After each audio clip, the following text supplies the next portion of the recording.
Utilitarianism. By John Stuart Mill. Chapter 1.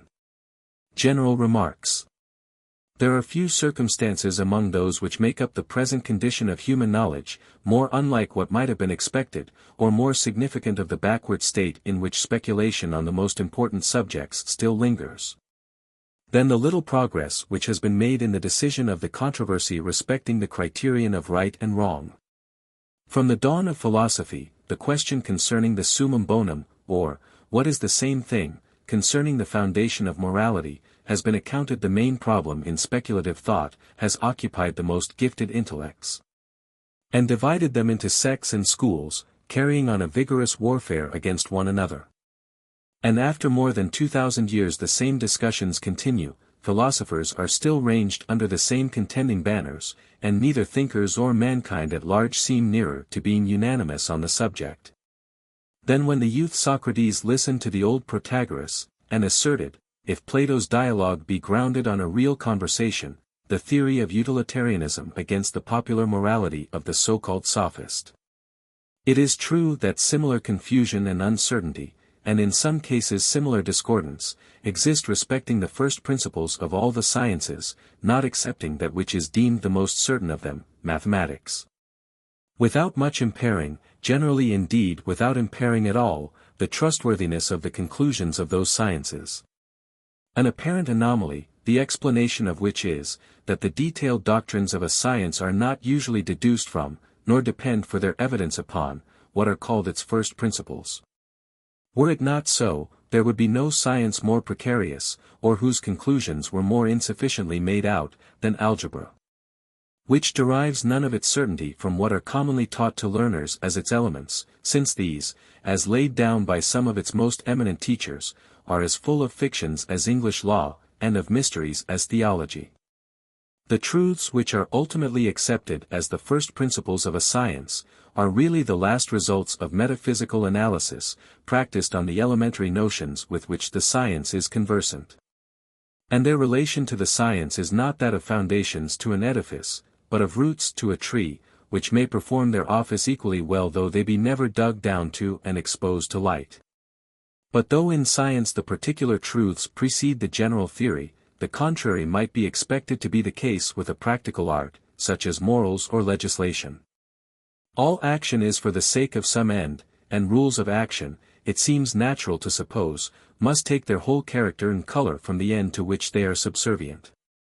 When we engage in a pursuit, a clear and precise conception of what we are pursuing would seem to be the first thing we need, instead of the last we are to look forward to. A test of right and wrong must be the means, one would think, of ascertaining what is right or wrong, and not a consequence of having already ascertained it. The difficulty is not avoided by having recourse to the popular theory of a natural faculty, a sense or instinct, informing us of right and wrong. For, besides that the existence of such a moral instinct is itself one of the matters in dispute, those believers in it who have any pretensions to philosophy have been obliged to abandon the idea that it discerns what is right or wrong in the particular case in hand, as our other senses discern the sight or sound actually present. Our moral faculty, according to all those of its interpreters who are entitled to the name of thinkers, supplies us only with the general principles of moral judgments. It is a branch of our reason, not of our sensitive faculty, and must be looked to for the abstract doctrines of morality, not for perception of it in the concrete. The intuitive, no less than what may be termed the inductive, school of ethics, insists on the necessity of general laws. They both agree that the morality of an individual action is not a question of direct perception, but of the application of a law to an individual case. They recognize also, to a great extent, the same moral laws, but differ as to their evidence, and the source from which they derive their authority. According to the one opinion, the principles of morals are evident a priori, requiring nothing to command assent, except that the meaning of the terms be understood. According to the other doctrine, right and wrong, as well as truth and falsehood, are questions of observation and experience. But both hold equally that morality must be deduced from principles. And the intuitive school affirm as strongly as the inductive, that there is a science of morals. Yet they seldom attempt to make out a list of the a priori principles which are to serve as the premises of the science. Still more rarely do they make any effort to reduce those various principles to one first principle, or common ground of obligation. They either assume the ordinary precepts of morals as of a priori authority, or they lay down as the common groundwork of those maxims, some generality much less obviously authoritative than the maxims themselves, and which has never succeeded in gaining popular acceptance. Yet to support their pretensions there ought either to be some one fundamental principle or law, at the root of all morality, or if there be several, there should be a determinate order of precedence among them. And the one principle, or the rule for deciding between the various principles when they conflict, ought to be self-evident. To inquire how far the bad effects of this deficiency have been mitigated in practice, or to what extent the moral beliefs of mankind have been vitiated or made uncertain by the absence of any distinct recognition of an ultimate standard, would imply a complete survey and criticism of past and present ethical doctrine. It would, however, be easy to show that whatever steadiness or consistency these moral beliefs have attained, has been mainly due to the tacit influence of a standard not recognized.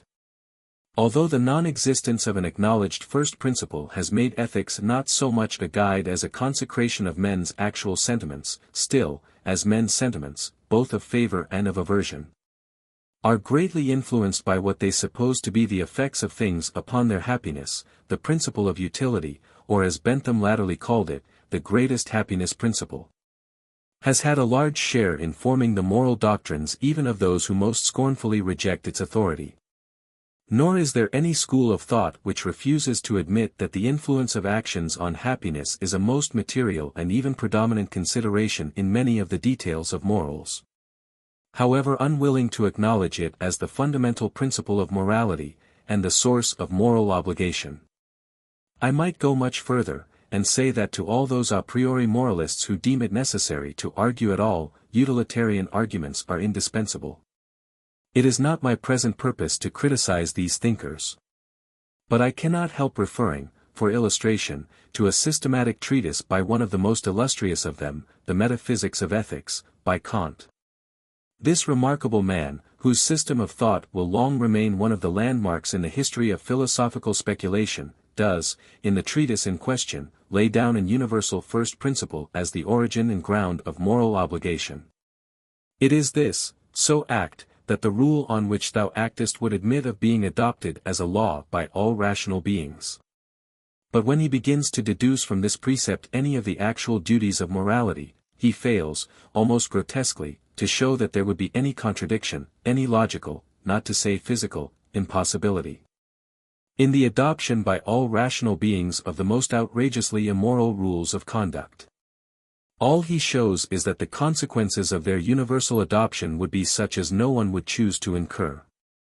On the present occasion, I shall, without further discussion of the other theories, attempt to contribute something towards the understanding and appreciation of the utilitarian or happiness theory, and towards such proof as it is susceptible of.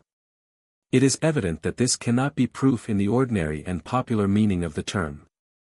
Questions of ultimate ends are not amenable to direct proof.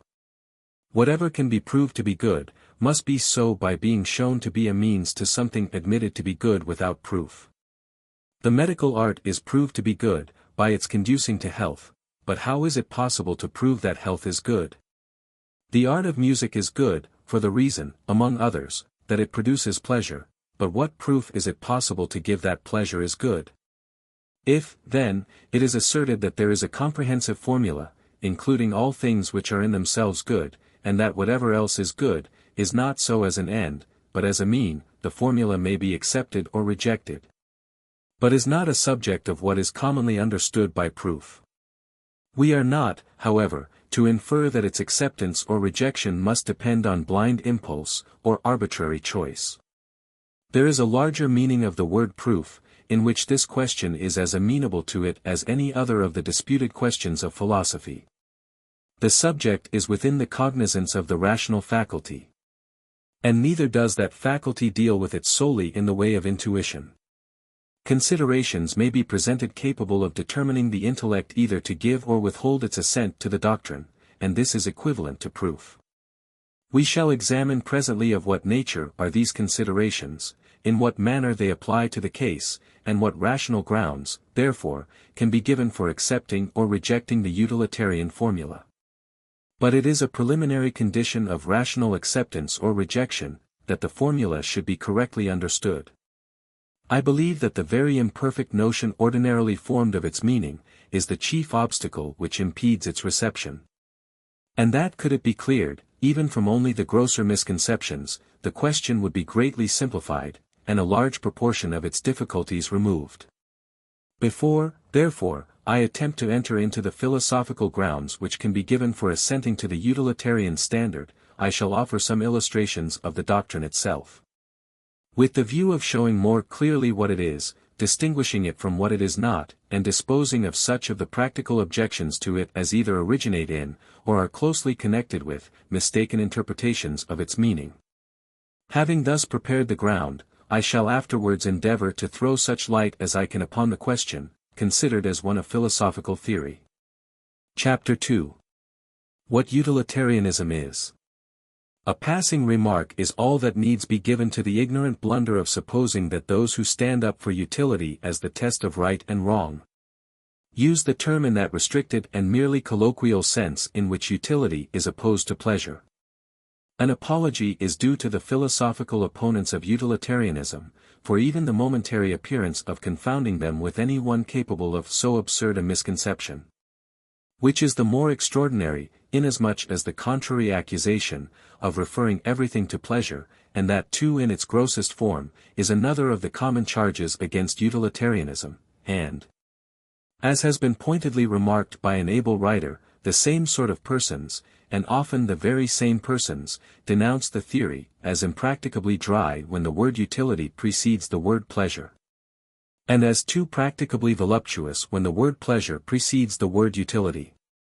Those who know anything about the matter are aware that every writer, from Epicurus to Bentham, who maintained the theory of utility, meant by it, not something to be contradistinguished from pleasure, but pleasure itself. Together with exemption from pain. And instead of opposing the useful to the agreeable or the ornamental, have always declared that the useful means these, among other things. Yet the common herd, including the herd of writers, not only in newspapers and periodicals, but in books of weight and pretension, are perpetually falling into this shallow mistake. Having caught up the word utilitarian, while knowing nothing whatever about it but its sound, they habitually express by it the rejection, or the neglect, of pleasure in some of its forms, of beauty, of ornament, or of amusement. Nor is the term thus ignorantly misapplied solely in disparagement, but occasionally in compliment, as though it implied superiority to frivolity and the mere pleasures of the moment. And this perverted use is the only one in which the word is popularly known, and the one from which the new generation are acquiring their sole notion of its meaning. Those who introduced the word, but who had for many years discontinued it as a distinctive appellation, may well feel themselves called upon to resume it. If by doing so they can hope to contribute anything towards rescuing it from this utter degradation. The creed which accepts as the foundation of morals, utility, or the greatest happiness principle, holds that actions are right in proportion as they tend to promote happiness, wrong as they tend to produce the reverse of happiness. By happiness is intended pleasure, and the absence of pain, by unhappiness, pain, and the privation of pleasure. To give a clear view of the moral standard set up by the theory, much more requires to be said. In particular, what things it includes in the ideas of pain and pleasure, and to what extent this is left an open question. But these supplementary explanations do not affect the theory of life on which this theory of morality is grounded, namely, that pleasure, and freedom from pain, are the only things desirable as ends. And that all desirable things, which are as numerous in the utilitarian as in any other scheme, are desirable either for the pleasure inherent in themselves, or as means to the promotion of pleasure and the prevention of pain. Now, such a theory of life excites in many minds, and among them in some of the most estimable in feeling and purpose, inveterate dislike.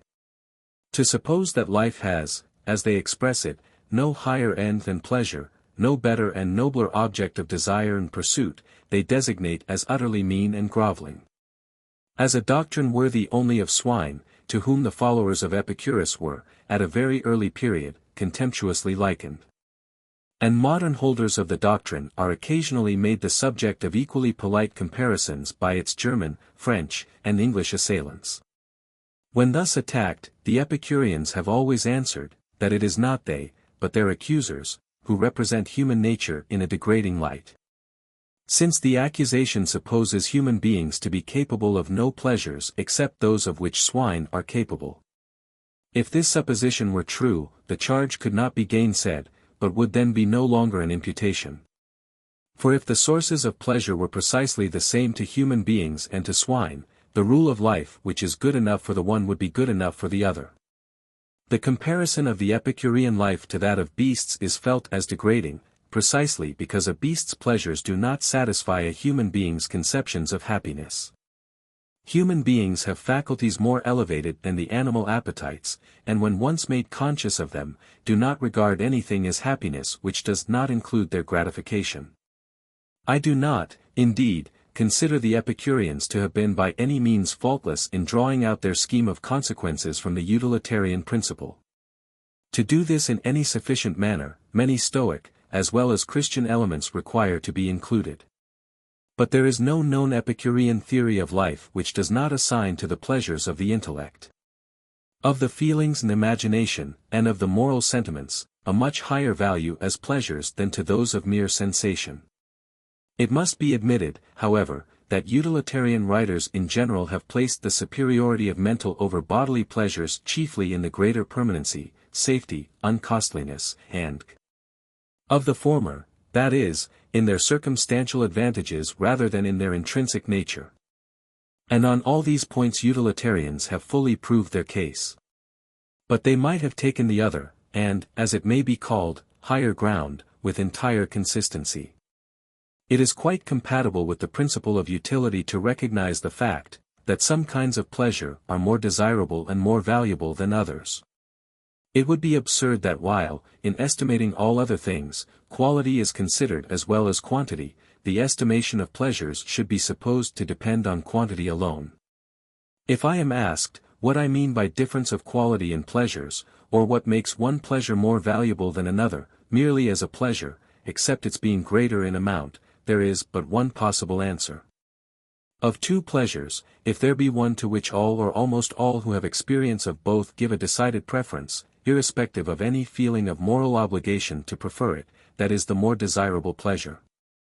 If one of the two is, by those who are competently acquainted with both, placed so far above the other that they prefer it, even though knowing it to be attended with a greater amount of discontent, and would not resign it for any quantity of the other pleasure which their nature is capable of, we are justified in ascribing to the preferred enjoyment a superiority in quality, so far outweighing quantity as to render it, in comparison, of small account. Now it is an unquestionable fact that those who are equally acquainted with, and equally capable of appreciating and enjoying, both, do give a most marked preference to the manner of existence which employs their higher faculties. Few human creatures would consent to be changed into any of the lower animals, for a promise of the fullest allowance of a beast's pleasures. No intelligent human being would consent to be a fool, no instructed person would be an ignoramus, no person of feeling and conscience would be selfish and base, even though they should be persuaded that the fool, the dunce, or the rascal is better satisfied with his lot than they are with theirs. They would not resign what they possess more than he, for the most complete satisfaction of all the desires which they have in common with him.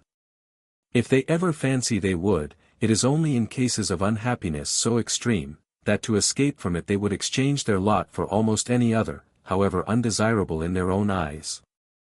A being of higher faculties requires more to make him happy, is capable probably of more acute suffering, and is certainly accessible to it at more points, than one of an inferior type. But in spite of these liabilities, he can never really wish to sink into what he feels to be a lower grade of existence. We may give what explanation we please of this unwillingness. We may attribute it to pride, a name which is given indiscriminately to some of the most and to some of the least estimable feelings of which mankind are capable. We may refer it to the love of liberty and personal independence, an appeal to which was with the Stoics one of the most effective means for the inculcation of it. To the love of power, or to the love of excitement, both of which do really enter into and contribute to it, but its most appropriate appellation is a sense of dignity, which all human beings possess in one form or other, and in some, though by no means inexact, proportion to their higher faculties, and which is so essential a part of the happiness of those in whom it is strong, that nothing which conflicts with it could be, otherwise than momentarily, an object of desire to them. Whoever supposes that this preference takes place at a sacrifice of happiness, that the superior being, in anything like equal circumstances, is not happier than the inferior, confounds the two very different ideas, of happiness and content. It is indisputable that the being whose capacities of enjoyment are low, has the greatest chance of having them fully satisfied. And a highly endowed being will always feel that any happiness which he can look for, as the world is constituted, is imperfect. But he can learn to bear its imperfections, if they are at all bearable. And they will not make him envy the being who is indeed unconscious of the imperfections, but only because he feels not at all the good which those imperfections qualify. It is better to be a human being dissatisfied than a pig satisfied. Better to be Socrates dissatisfied than a fool satisfied. And if the fool, or the pig, is of a different opinion, it is because they only know their own side of the question. The other party to the comparison knows both sides. It may be objected, that many who are capable of the higher pleasures, occasionally, under the influence of temptation, postpone them to the lower. But this is quite compatible with a full appreciation of the intrinsic superiority of the higher. Men often, from infirmity of character, make their election for the nearer good, though they know it to be the less valuable, and this no less when the choice is between two bodily pleasures, than when it is between bodily and mental. They pursue sensual indulgences to the injury of health, though perfectly aware that health is the greater good. It may be further objected, that many who begin with youthful enthusiasm for everything noble, as they advance in years sink into indolence and selfishness. But I do not believe that those who undergo this very common change, voluntarily choose the lower description of pleasures in preference to the higher. I believe that before they devote themselves exclusively to the one, they have already become incapable of the other. Capacity for the nobler feelings is in most natures a very tender plant, easily killed, not only by hostile influences, but by mere want of sustenance. And in the majority of young persons it speedily dies away if the occupations to which their position in life has devoted them, and the society into which it has thrown them, are not favorable to keeping that higher capacity in exercise. Men lose their high aspirations as they lose their intellectual tastes, because they have not time or opportunity for indulging them. And they addict themselves to inferior pleasures, not because they deliberately prefer them, but because they are either the only ones to which they have access, or the only ones which they are any longer capable of enjoying. It may be questioned whether anyone who has remained equally susceptible to both classes of pleasures, ever knowingly and calmly preferred the lower, though many, in all ages, have broken down in an ineffectual attempt to combine both. From this verdict of the only competent judges, I apprehend there can be no appeal. On a question which is the best worth having of two pleasures, or which of two modes of existence is the most grateful to the feelings, apart from its moral attributes and from its consequences, the judgment of those who are qualified by knowledge of both, or, if they differ, that of the majority among them, must be admitted as final. And there needs be the less hesitation to accept this judgment respecting the quality of pleasures, since there is no other tribunal to be referred to even on the question of quantity. What means are there of determining which is the acutest of two pains, or the intensest of two pleasurable sensations, except the general suffrage of those who are familiar with both? Neither pains nor pleasures are homogeneous, and pain is always heterogeneous with pleasure. What is there to decide whether a particular pleasure is worth purchasing at the cost of a particular pain, except the feelings and judgment of the experienced?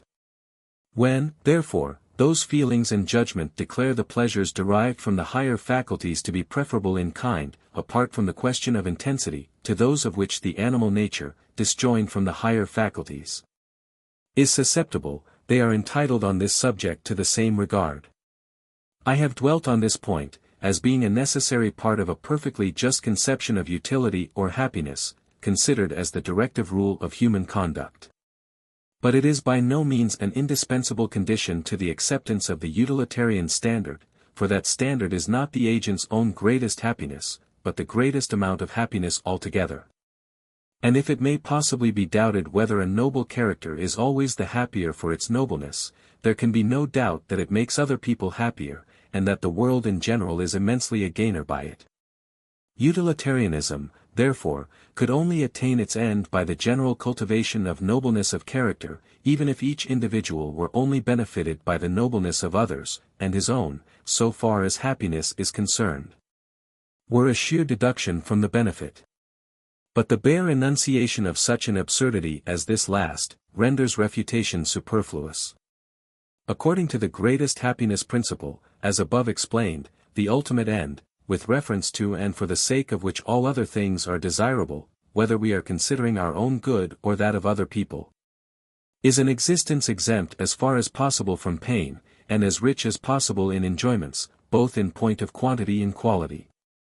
The test of quality, and the rule for measuring it against quantity, being the preference felt by those who, in their opportunities of experience, to which must be added their habits of self-consciousness and self-observation, are best furnished with the means of comparison. This, being, according to the utilitarian opinion, the end of human action, is necessarily also the standard of morality, which may accordingly be defined, the rules and precepts for human conduct, by the observance of which an existence such as has been described might be, to the greatest extent possible, secured to all mankind. And not to them only, but, so far as the nature of things admits, to the whole sentient creation. Against this doctrine, however, arises another class of objectors, who say that happiness, in any form, cannot be the rational purpose of human life and action. Because, in the first place, it is unattainable, and they contemptuously ask, "What right hast thou to be happy?" A question which Mr. Carlyle clenches by the addition, "What right, a short time ago, hadst thou even to be?" Next, they say, that men can do without happiness, that all noble human beings have felt this, and could not have become noble but by learning the lesson of ensigen, or renunciation. Which lesson, thoroughly learnt and submitted to, they affirm to be the beginning and necessary condition of all virtue. The first of these objections would go to the root of the matter were it well founded. For if no happiness is to be had at all by human beings, the attainment of it cannot be the end of morality, or of any rational conduct. Though, even in that case, something might still be said for the utilitarian theory. Since utility includes not solely the pursuit of happiness, but the prevention or mitigation of unhappiness. And if the former aim be chimerical, there will be all the greater scope and more imperative need for the latter, so long at least as mankind think fit to live, and do not take refuge in the simultaneous act of suicide recommended under certain conditions by Novalis. When, however, it is thus positively asserted to be impossible that human life should be happy, the assertion, if not something like a verbal quibble, is at least an exaggeration. If by happiness be meant a continuity of highly pleasurable excitement, it is evident enough that this is impossible. A state of exalted pleasure lasts only moments, or in some cases, and with some intermissions, hours or days, and is the occasional brilliant flash of enjoyment, not its permanent and steady flame. Of this the philosophers who have taught that happiness is the end of life were as fully aware as those who taunt them. The happiness which they meant was not a life of rapture, but moments of such, in an existence made up of few and transitory pains, many and various pleasures, with a decided predominance of the active over the passive. And having as the foundation of the whole, not to expect more from life than it is capable of bestowing. A life thus composed, to those who have been fortunate enough to obtain it, has always appeared worthy of the name of happiness. And such an existence is even now the lot of many, during some considerable portion of their lives. The present wretched education, and wretched social arrangements, are the only real hindrance to its being attainable by almost all. The objectors perhaps may doubt whether human beings, if taught to consider happiness as the end of life, would be satisfied with such a moderate share of it. But great numbers of mankind have been satisfied with much less. The main constituents of a satisfied life appear to be two, either of which by itself is often found sufficient for the purpose: tranquility, and excitement. With much tranquility, many find that they can be content with very little pleasure; with much excitement, many can reconcile themselves to a considerable quantity of pain. There is assuredly no inherent impossibility in enabling even the mass of mankind to unite both. Since the two are so far from being incompatible that they are in natural alliance, the prolongation of either being a preparation for, and exciting a wish for, the other. It is only those in whom indolence amounts to a vice, that do not desire excitement after an interval of repose. It is only those in whom the need of excitement is a disease, that feel the tranquility which follows excitement dull and insipid, instead of pleasurable in direct proportion to the excitement which preceded it. When people who are tolerably fortunate in their outward lot do not find in life sufficient enjoyment to make it valuable to them, the cause generally is, caring for nobody but themselves. To those who have neither public nor private affections, the excitements of life are much curtailed, and in any case dwindle in value as the time approaches when all selfish interests must be terminated by death, while those who leave after them objects of personal affection, and especially those who have also cultivated a fellow feeling with the collective interests of mankind, retain as lively an interest in life on the eve of death as in the vigor of youth and health. Next to selfishness, the principal cause which makes life unsatisfactory, is want of mental cultivation. A cultivated mind, I do not mean that of a philosopher, but any mind to which the fountains of knowledge have been opened, and which has been taught, in any tolerable degree, to exercise its faculties, finds sources of inexhaustible interest in all that surrounds it. In the objects of nature, the achievements of art, the imaginations of poetry, the incidents of history, the ways of mankind past and present, and their prospects in the future. It is possible, indeed, to become indifferent to all this, and that too without having exhausted 1,000th part of it. But only when one has had from the beginning no moral or human interest in these things, and has sought in them only the gratification of curiosity. Now there is absolutely no reason in the nature of things why an amount of mental culture sufficient to give an intelligent interest in these objects of contemplation, should not be the inheritance of every one born in a civilized country. As little is there an inherent necessity that any human being should be a selfish egotist, devoid of every feeling or care but those which center in his own miserable individuality. Something far superior to this is sufficiently common even now, to give ample earnest of what the human species may be made. Genuine private affections, and a sincere interest in the public good, are possible, though in unequal degrees, to every rightly brought-up human being. In a world in which there is so much to interest, so much to enjoy, and so much also to correct and improve, every one who has this moderate amount of moral and intellectual requisites is capable of an existence which may be called enviable. And unless such a person, through bad laws, or subjection to the will of others, is denied the liberty to use the sources of happiness within his reach, he will not fail to find this enviable existence, if he escape the positive evils of life. The great sources of physical and mental suffering, such as indigence, disease, and the unkindness, worthlessness, or premature loss of objects of affection. The main stress of the problem lies, therefore, in the contest with these calamities, from which it is a rare good fortune entirely to escape, which, as things now are, cannot be obviated, and often cannot be in any material degree mitigated. Yet no one whose opinion deserves a moment's consideration can doubt that most of the great positive evils of the world are in themselves removable, and will, if human affairs continue to improve, be in the end reduced within narrow limits. Poverty, in any sense implying suffering, may be completely extinguished by the wisdom of society, combined with the good sense and providence of individuals. Even that most intractable of enemies, disease, may be indefinitely reduced in dimensions by good physical and moral education, and proper control of noxious influences. While the progress of science holds out a promise for the future of still more direct conquests over this detestable foe. And every advance in that direction relieves us from some, not only of the chances which cut short our own lives, but, what concerns us still more, which deprive us of those in whom our happiness is wrapped up. As for vicissitudes of fortune, and other disappointments connected with worldly circumstances, these are principally the effect either of gross imprudence, of ill-regulated desires, or of bad or imperfect social institutions. All the grand sources, in short, of human suffering are in a great degree, many of them almost entirely, conquerable by human care and effort.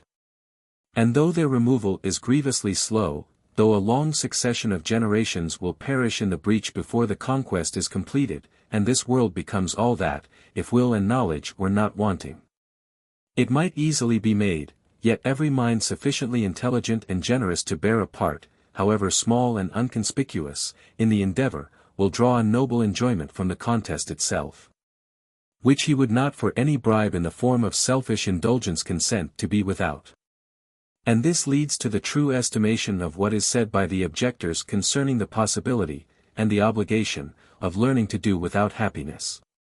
Unquestionably it is possible to do without happiness. It is done involuntarily by 19/20ths of mankind, even in those parts of our present world which are least deep in barbarism. And it often has to be done voluntarily by the hero or the martyr, for the sake of something which he prizes more than his individual happiness. But this something, what is it, unless the happiness of others, or some of the requisites of happiness? It is noble to be capable of resigning entirely one's own portion of happiness, or chances of it, but, after all, this self-sacrifice must be for some end, it is not its own end. And if we are told that its end is not happiness, but virtue, which is better than happiness, I ask, would the sacrifice be made if the hero or martyr did not believe that it would earn for others immunity from similar sacrifices? Would it be made, if he thought that his renunciation of happiness for himself would produce no fruit for any of his fellow creatures, but to make their lot like his, and place them also in the condition of persons who have renounced happiness? All honor to those who can abnegate for themselves the personal enjoyment of life, when by such renunciation they contribute worthily to increase the amount of happiness in the world. But he who does it, or professes to do it, for any other purpose, is no more deserving of admiration than the ascetic mounted on his pillar. He may be an inspiriting proof of what men can do, but assuredly not an example of what they should. Though it is only in a very imperfect state of the world's arrangements that any one can best serve the happiness of others by the absolute sacrifice of his own, yet so long as the world is in that imperfect state, I fully acknowledge that the readiness to make such a sacrifice is the highest virtue which can be found in man. I will add, that in this condition of the world, paradoxical as the assertion may be, the conscious ability to do without happiness gives the best prospect of realizing such happiness as is attainable. For nothing except that consciousness can raise a person above the chances of life, by making him feel that, let fate and fortune do their worst, they have not power to subdue him, which, once felt, frees him from excessive anxiety concerning the evils of life, and enables him, like many a Stoic in the worst times of the Roman Empire, to cultivate in tranquility the sources of satisfaction accessible to him, without concerning himself about the uncertainty of their duration, any more than about their inevitable end. Meanwhile, let utilitarians never cease to claim the morality of self-devotion as a possession which belongs by as good a right to them, as either to the Stoic or to the Transcendentalist. The utilitarian morality does recognize in human beings the power of sacrificing their own greatest good for the good of others. It only refuses to admit that the sacrifice is itself a good. A sacrifice which does not increase, or tend to increase, the sum total of happiness, it considers as wasted. The only self-renunciation which it applauds, is devotion to the happiness, or to some of the means of happiness, of others. Either of mankind collectively, or of individuals within the limits imposed by the collective interests of mankind. I must again repeat, what the assailants of utilitarianism seldom have the justice to acknowledge, that the happiness which forms the utilitarian standard of what is right in conduct, is not the agent's own happiness, but that of all concerned. As between his own happiness and that of others, utilitarianism requires him to be as strictly impartial as a disinterested and benevolent spectator. In the Golden Rule of Jesus of Nazareth, we read the complete spirit of the ethics of utility. To do as one would be done by, and to love one's neighbor as oneself, constitute the ideal perfection of utilitarian morality. As the means of making the nearest approach to this ideal, utility would enjoin, first, that laws and social arrangements should place the happiness, or, as speaking practically it may be called, the interest, of every individual, as nearly as possible in harmony with the interest of the whole. And secondly, that education and opinion, which have so vast a power over human character, should so use that power as to establish in the mind of every individual an indissoluble association between his own happiness and the good of the whole, especially between his own happiness and the practice of such modes of conduct, negative and positive, as regard for the universal happiness prescribes, so that not only he may be unable to conceive the possibility of happiness to himself, consistently with conduct opposed to the general good, but also that a direct impulse to promote the general good may be in every individual one of the habitual motives of action, and the sentiments connected therewith may fill a large and prominent place in every human being's sentient existence. If the impugners of the utilitarian morality represented it to their own minds in this its true character, I know not what recommendation possessed by any other morality they could possibly affirm to be wanting to it, what more beautiful or more exalted developments of human nature any other ethical system can be supposed to foster, or what springs of action, not accessible to the utilitarian, such systems rely on for giving effect to their mandates. The objectors to utilitarianism cannot always be charged with representing it in a discreditable light. On the contrary, those among them who entertain anything like a just idea of its disinterested character, sometimes find fault with its standard as being too high for humanity. They say it is exacting too much to require that people shall always act from the inducement of promoting the general interests of society. But this is to mistake the very meaning of a standard of morals, and to confound the rule of action with the motive of it. It is the business of ethics to tell us what are our duties, or by what test we may know them. But no system of ethics requires that the sole motive of all we do shall be a feeling of duty. On the contrary, 99/100 of all our actions are done from other motives, and rightly so done, if the rule of duty does not condemn them. It is the more unjust to utilitarianism that this particular misapprehension should be made a ground of objection to it. Inasmuch as utilitarian moralists have gone beyond almost all others in affirming that the motive has nothing to do with the morality of the action, though much with the worth of the agent. He who saves a fellow creature from drowning does what is morally right, whether his motive be duty, or the hope of being paid for his trouble. He who betrays the friend that trusts him, is guilty of a crime, even if his object be to serve another friend to whom he is under greater obligations. But to speak only of actions done from the motive of duty, and in direct obedience to principle, it is a misapprehension of the utilitarian mode of thought. To conceive it as implying that people should fix their minds upon so wide a generality as the world, or society at large. The great majority of good actions are intended, not for the benefit of the world, but for that of individuals, of which the good of the world is made up. And the thoughts of the most virtuous man need not on these occasions travel beyond the particular persons concerned, except so far as is necessary to assure himself that in benefiting them he is not violating the rights, that is, the legitimate and authorized expectations, of any one else. The multiplication of happiness is, according to the utilitarian ethics, the object of virtue, the occasions on which any person, except one in 1,000, has it in his power to do this on an extended scale, in other words, to be a public benefactor, are but exceptional. And on these occasions alone is he called on to consider public utility. In every other case, private utility, the interest or happiness of some few persons, is all he has to attend to. Those alone the influence of whose actions extends to society in general, need concern themselves habitually about so large an object.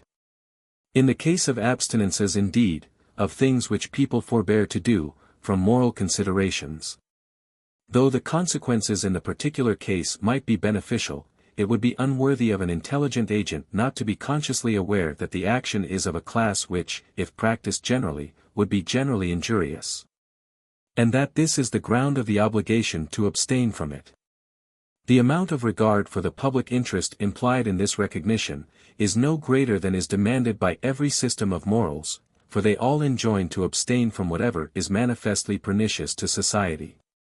The same considerations dispose of another reproach against the doctrine of utility, founded on a still grosser misconception of the purpose of a standard of morality, and of the very meaning of the words right and wrong.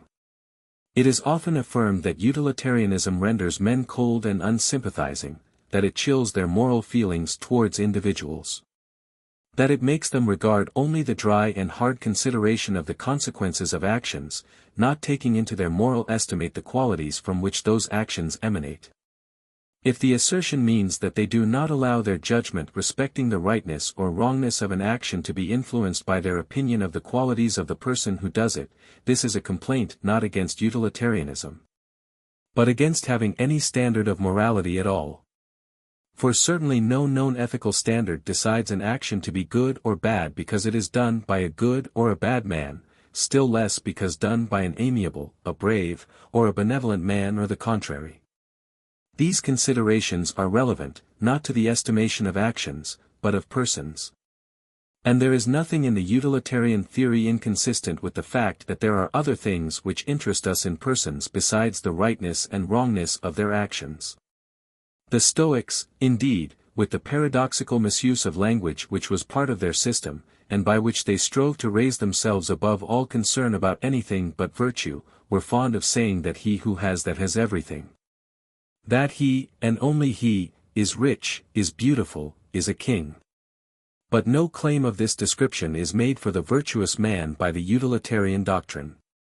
Utilitarians are quite aware that there are other desirable possessions and qualities besides virtue, and are perfectly willing to allow to all of them their full worth. They are also aware that a right action does not necessarily indicate a virtuous character, and that actions which are blamable often proceed from qualities entitled to praise. When this is apparent in any particular case, it modifies their estimation, not certainly of the act, but of the agent. I grant that they are, notwithstanding, of opinion, that in the long run the best proof of a good character is good actions. And resolutely refuse to consider any mental disposition as good, of which the predominant tendency is to produce bad conduct. This makes them unpopular with many people. But it is an unpopularity which they must share with every one who regards the distinction between right and wrong in a serious light, and the reproach is not one which a conscientious utilitarian need be anxious to repel. If no more be meant by the objection than that many utilitarians look on the morality of actions, as measured by the utilitarian standard, with too exclusive a regard, and do not lay sufficient stress upon the other beauties of character which go towards making a human being lovable or admirable, this may be admitted. Utilitarians who have cultivated their moral feelings, but not their sympathies nor their artistic perceptions, do fall into this mistake, and so do all other moralists under the same conditions. What can be said in excuse for other moralists is equally available for them, namely, that if there is to be any error, it is better that it should be on that side. As a matter of fact, we may affirm that among utilitarians as among adherents of other systems, there is every imaginable degree of rigidity and of laxity in the application of their standard. Some are even puritanically rigorous, while others are as indulgent as can possibly be desired by sinner or by sentimentalist. But on the whole, a doctrine which brings prominently forward the interest that mankind have in the repression and prevention of conduct which violates the moral law, is likely to be inferior to no other in turning the sanctions of opinion against such violations. It is true, the question, what does violate the moral law, is one on which those who recognize different standards of morality are likely now and then to differ. But difference of opinion on moral questions was not first introduced into the world by utilitarianism, while that doctrine does supply, if not always an easy, at all events a tangible and intelligible mode of deciding such differences. It may not be superfluous to notice a few more of the common misapprehensions of utilitarian ethics. Even those which are so obvious and gross that it might appear impossible for any person of candor and intelligence to fall into them, since persons, even of considerable mental endowments, often give themselves so little trouble to understand the bearings of any opinion against which they entertain a prejudice, and men are in general so little conscious of this voluntary ignorance as a defect, That the vulgarest misunderstandings of ethical doctrines are continually met with in the deliberate writings of persons of the greatest pretensions both to high principle and to philosophy. We not uncommonly hear the doctrine of utility inveighed against as a godless doctrine. If it be necessary to say anything at all against so mere an assumption, we may say that the question depends upon what idea we have formed of the moral character of the deity. If it be a true belief that God desires, above all things, the happiness of his creatures, and that this was his purpose in their creation, utility is not only not a godless doctrine, but more profoundly religious than any other. If it be meant that utilitarianism does not recognize the revealed will of God as the supreme law of morals, I answer, that an utilitarian who believes in the perfect goodness and wisdom of God necessarily believes that whatever God has thought fit to reveal on the subject of morals, must fulfill the requirements of utility in a supreme degree. But others besides utilitarians have been of opinion that the Christian revelation was intended, and is fitted, to inform the hearts and minds of mankind with a spirit which should enable them to find for themselves what is right, and incline them to do it when found, rather than to tell them, except in a very general way, what it is, and that we need a doctrine of ethics, carefully followed out, to interpret to us the will of God. Whether this opinion is correct or not, it is superfluous here to discuss, since whatever aid religion, either natural or revealed, can afford to ethical investigation, is as open to the utilitarian moralist as to any other. He can use it as the testimony of God to the usefulness or hurtfulness of any given course of action, by as good a right as others can use it for the indication of a transcendental law, having no connection with usefulness or with happiness. Again, utility is often summarily stigmatized as an immoral doctrine by giving it the name of expediency, and taking advantage of the popular use of that term to contrast it with principle. But the expedient, in the sense in which it is opposed to the right, generally means that which is expedient for the particular interest of the agent himself, as when a minister sacrifices the interest of his country to keep himself in place. When it means anything better than this, it means that which is expedient for some immediate object, some temporary purpose, but which violates a rule whose observance is expedient in a much higher degree. The expedient, in this sense, instead of being the same thing with the useful, is a branch of the hurtful.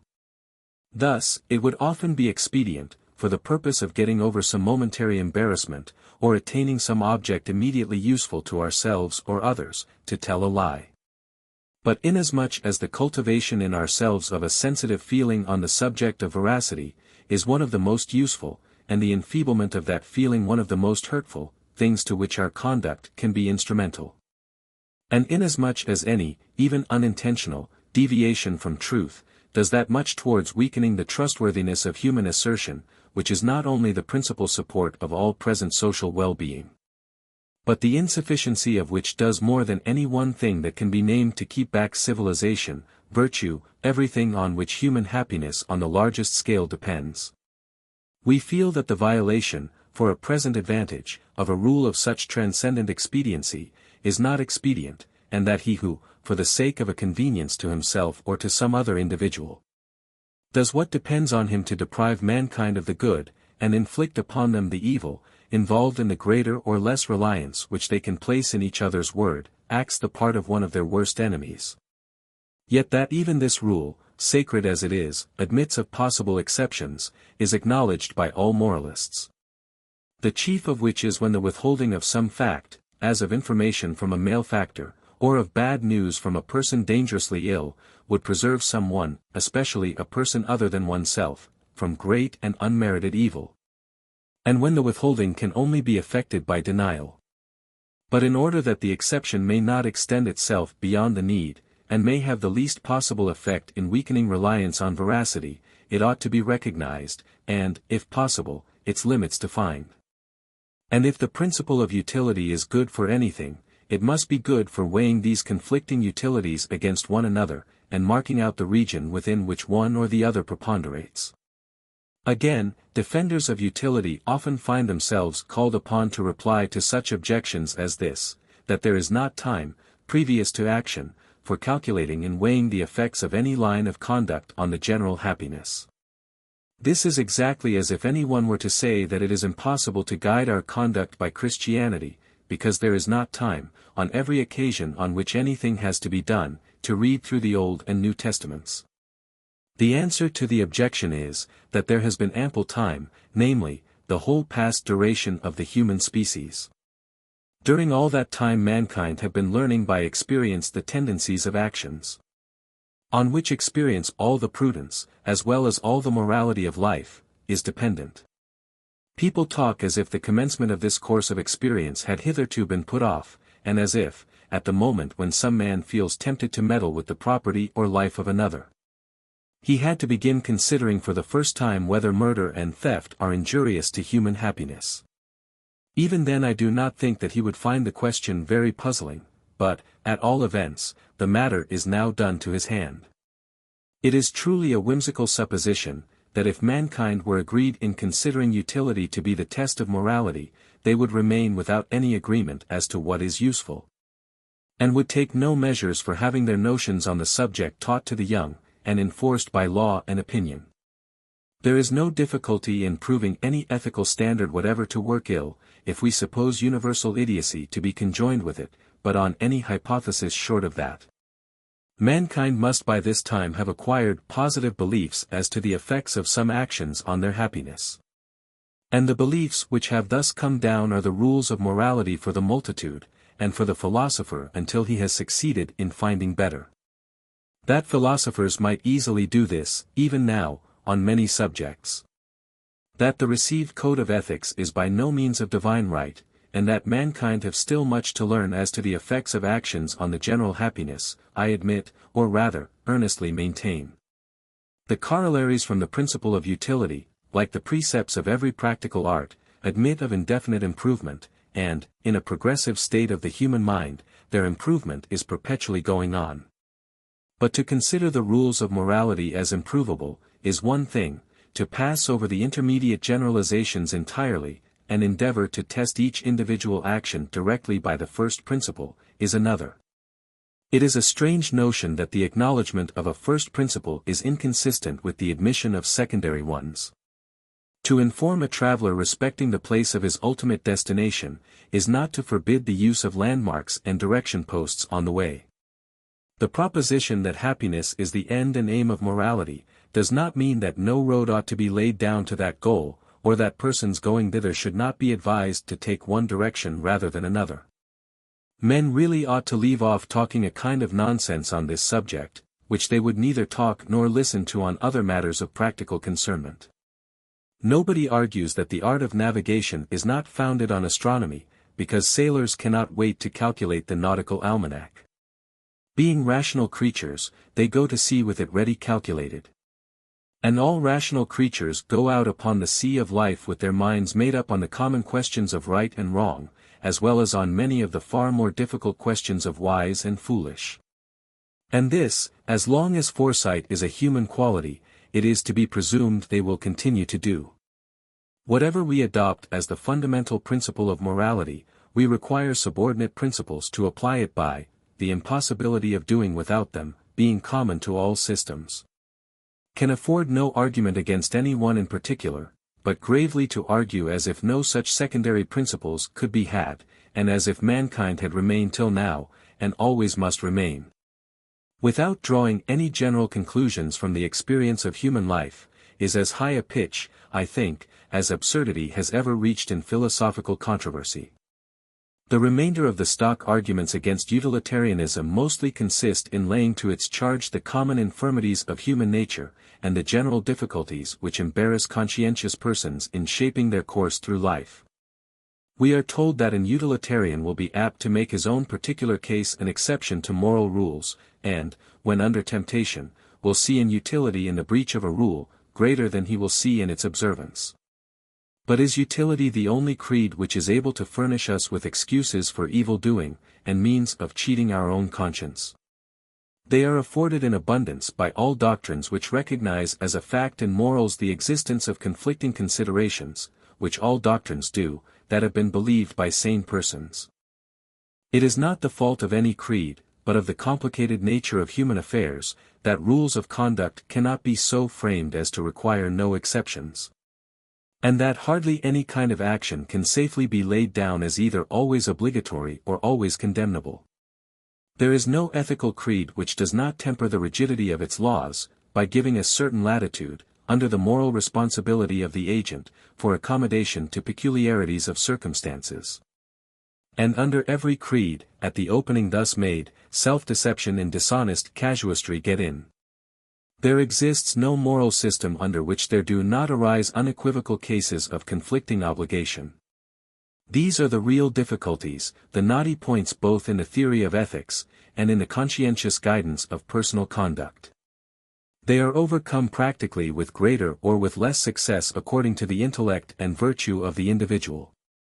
But it can hardly be pretended that anyone will be the less qualified for dealing with them, from possessing an ultimate standard to which conflicting rights and duties can be referred. If utility is the ultimate source of moral obligations, utility may be invoked to decide between them when their demands are incompatible. Though the application of the standard may be difficult, it is better than none at all, while in other systems, the moral laws all claiming independent authority, there is no common umpire entitled to interfere between them. Their claims to precedence one over another rest on little better than sophistry, and unless determined, as they generally are, by the unacknowledged influence of considerations of utility, afford a free scope for the action of personal desires and partialities. We must remember that only in these cases of conflict between secondary principles is it requisite that first principles should be appealed to. There is no case of moral obligation in which some secondary principle is not involved. And if only one, there can seldom be any real doubt which one it is, in the mind of any person by whom the principle itself is recognized. Footnotes. The author of this essay has reason for believing himself to be the first person who brought the word utilitarian into use. He did not invent it, but adopted it from a passing expression in Mr. Galt's Annals of the Parish.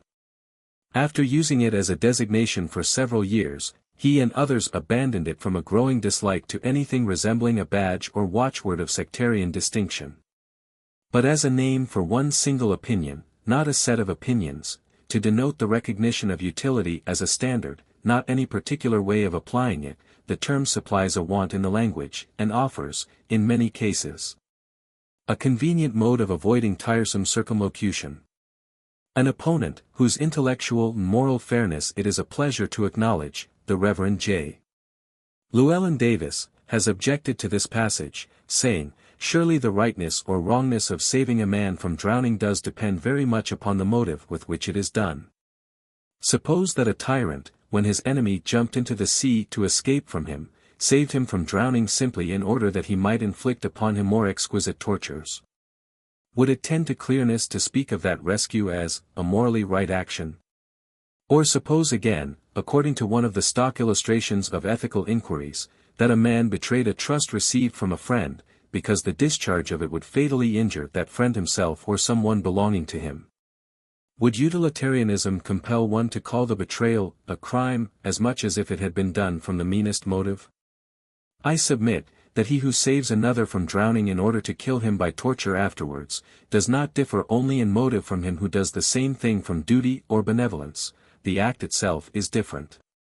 The rescue of the man is, in the case supposed, only the necessary first step of an act far more atrocious than leaving him to drown would have been. Had Mr. Davis said, "The rightness or wrongness of saving a man from drowning does depend very much, not upon the motive, but upon the intention," no utilitarian would have differed from him. Mr. Davis, by an oversight too common not to be quite venial, has in this case confounded the very different ideas of motive and intention. There is no point which utilitarian thinkers, and Bentham preeminently, have taken more pains to illustrate than this. The morality of the action depends entirely upon the intention, that is, upon what the agent wills to do. But the motive, that is, the feeling which makes him will so to do, when it makes no difference in the act, makes none in the morality, though it makes a great difference in our moral estimation of the agent. Especially if it indicates a good or a bad habitual disposition, a bent of character from which useful, or from which hurtful actions are likely to arise. Chapter 3. Of the ultimate sanction of the principle of utility. The question is often asked, and properly so, in regard to any supposed moral standard, what is its sanction? What are the motives to obey it?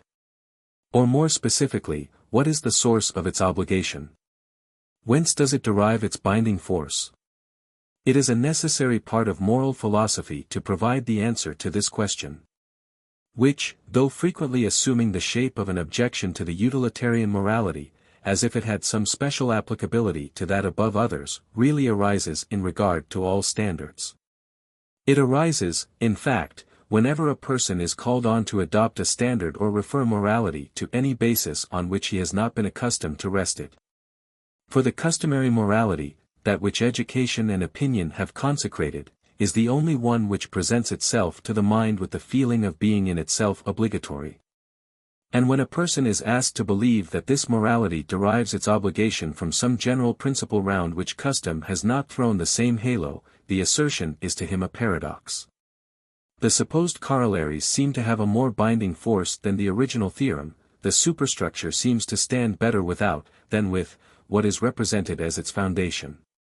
He says to himself, I feel that I am bound not to rob or murder, betray or deceive, but why am I bound to promote the general happiness?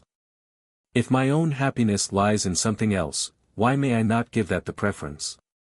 If the view adopted by the utilitarian philosophy of the nature of the moral sense be correct, this difficulty will always present itself. Until the influences which form moral character have taken the same hold of the principle which they have taken of some of the consequences, until, by the improvement of education, the feeling of unity with our fellow creatures shall be, what it cannot be doubted that Christ intended it to be, as deeply rooted in our character, and to our own consciousness as completely a part of our nature, as the horror of crime is in an ordinarily well brought up young person. In the meantime, however, the difficulty has no peculiar application to the doctrine of utility, but is inherent in every attempt to analyze morality and reduce it to principles, which, unless the principle is already in men's minds invested with as much sacredness as any of its applications, always seems to divest them of a part of their sanctity. The principle of utility either has, or there is no reason why it might not have, all the sanctions which belong to any other system of morals. Those sanctions are either external or internal.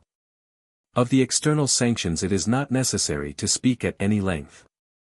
They are, the hope of favor and the fear of displeasure from our fellow creatures or from the ruler of the universe, along with whatever we may have of sympathy or affection for them or of love and awe of him, inclining us to do his will independently of selfish consequences.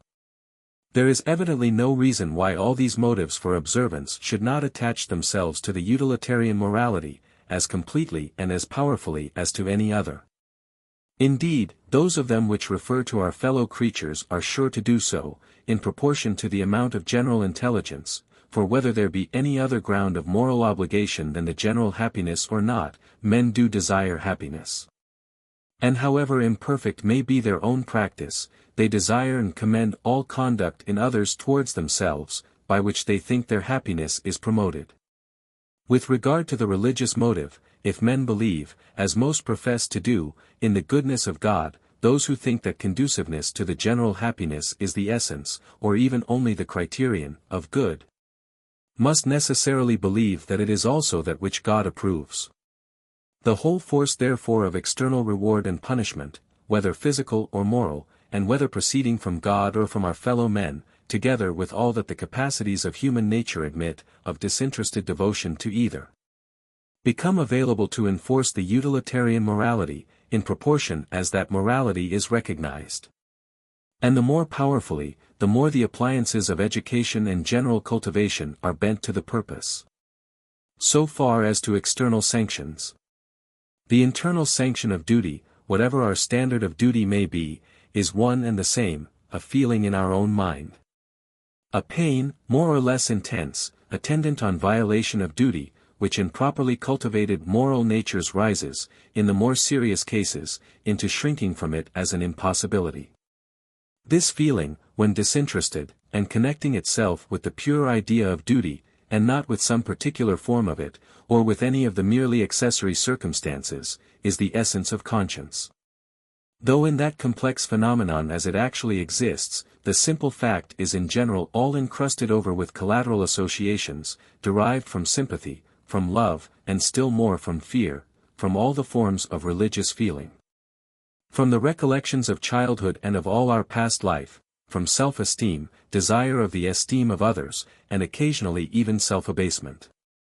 This extreme complication is, I apprehend, the origin of the sort of mystical character which, by a tendency of the human mind of which there are many other examples, is apt to be attributed to the idea of moral obligation, and which leads people to believe that the idea cannot possibly attach itself to any other objects than those which, by a supposed mysterious law, are found in our present experience to excite it.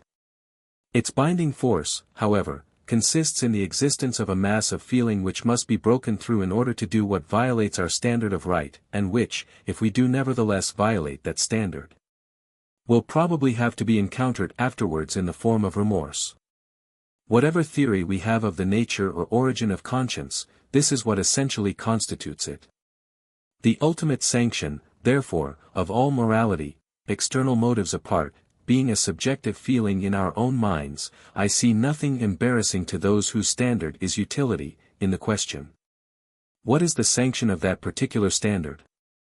We may answer, the same as of all other moral standards, the conscientious feelings of mankind. Undoubtedly this sanction has no binding efficacy on those who do not possess the feelings it appeals to. But neither will these persons be more obedient to any other moral principle than to the utilitarian one. On them morality of any kind has no hold but through the external sanctions. Meanwhile the feelings exist, a feat in human nature, the reality of which, and the great power with which they are capable of acting on those in whom they have been duly cultivated, are proved by experience. No reason has ever been shown why they may not be cultivated to as great intensity in connection with the utilitarian, as with any other rule of morals. There is, I am aware, a disposition to believe that a person who sees in moral obligation a transcendental fact, an objective reality belonging to the province of things in themselves, is likely to be more obedient to it than one who believes it to be entirely subjective, having its seat in human consciousness only. But whatever a person's opinion may be on this point of ontology, the force he is really urged by is his own subjective feeling, and is exactly measured by its strength. No one's belief that duty is an objective reality is stronger than the belief that God is so. Yet the belief in God, apart from the expectation of actual reward and punishment, only operates on conduct through, and in proportion to, the subjective religious feeling. The sanction, so far as it is disinterested, is always in the mind itself. And the notion, therefore, of the transcendental moralists must be, that this sanction will not exist in the mind unless it is believed to have its root out of the mind. And that if a person is able to say to himself, that which is restraining me, and which is called my conscience, is only a feeling in my own mind, he may possibly draw the conclusion that when the feeling ceases the obligation ceases. And that if he find the feeling inconvenient, he may disregard it, and endeavor to get rid of it. But is this danger confined to the utilitarian morality? Does the belief that moral obligation has its seat outside the mind make the feeling of it too strong to be got rid of? The fact is so far otherwise, that all moralists admit and lament the ease with which, in the generality of minds, conscience can be silenced or stifled. The question, need I obey my conscience, is quite as often put to themselves by persons who never heard of the principle of utility, as by its adherents. Those whose conscientious feelings are so weak as to allow of their asking this question, if they answer it affirmatively, will not do so because they believe in the transcendental theory, but because of the external sanctions. It is not necessary, for the present purpose, to decide whether the feeling of duty is innate or implanted.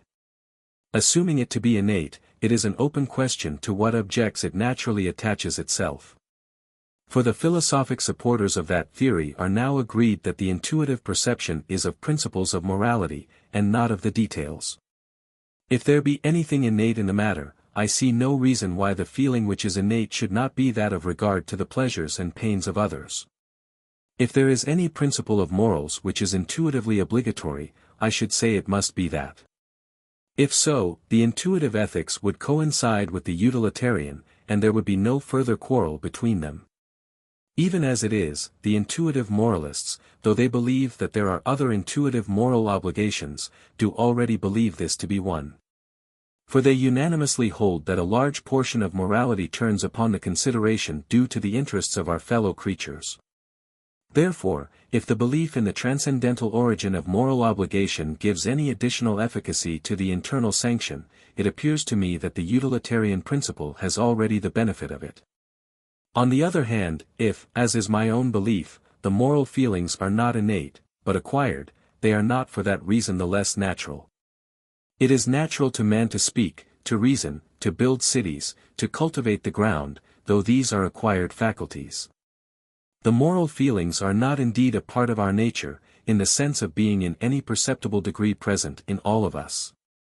But this, unhappily, is a fact admitted by those who believe the most strenuously in their transcendental origin. Like the other acquired capacities above referred to, the moral faculty, if not a part of our nature, is a natural outgrowth from it. Capable, like them, in a certain small degree, of springing up spontaneously, and susceptible of being brought by cultivation to a high degree of development.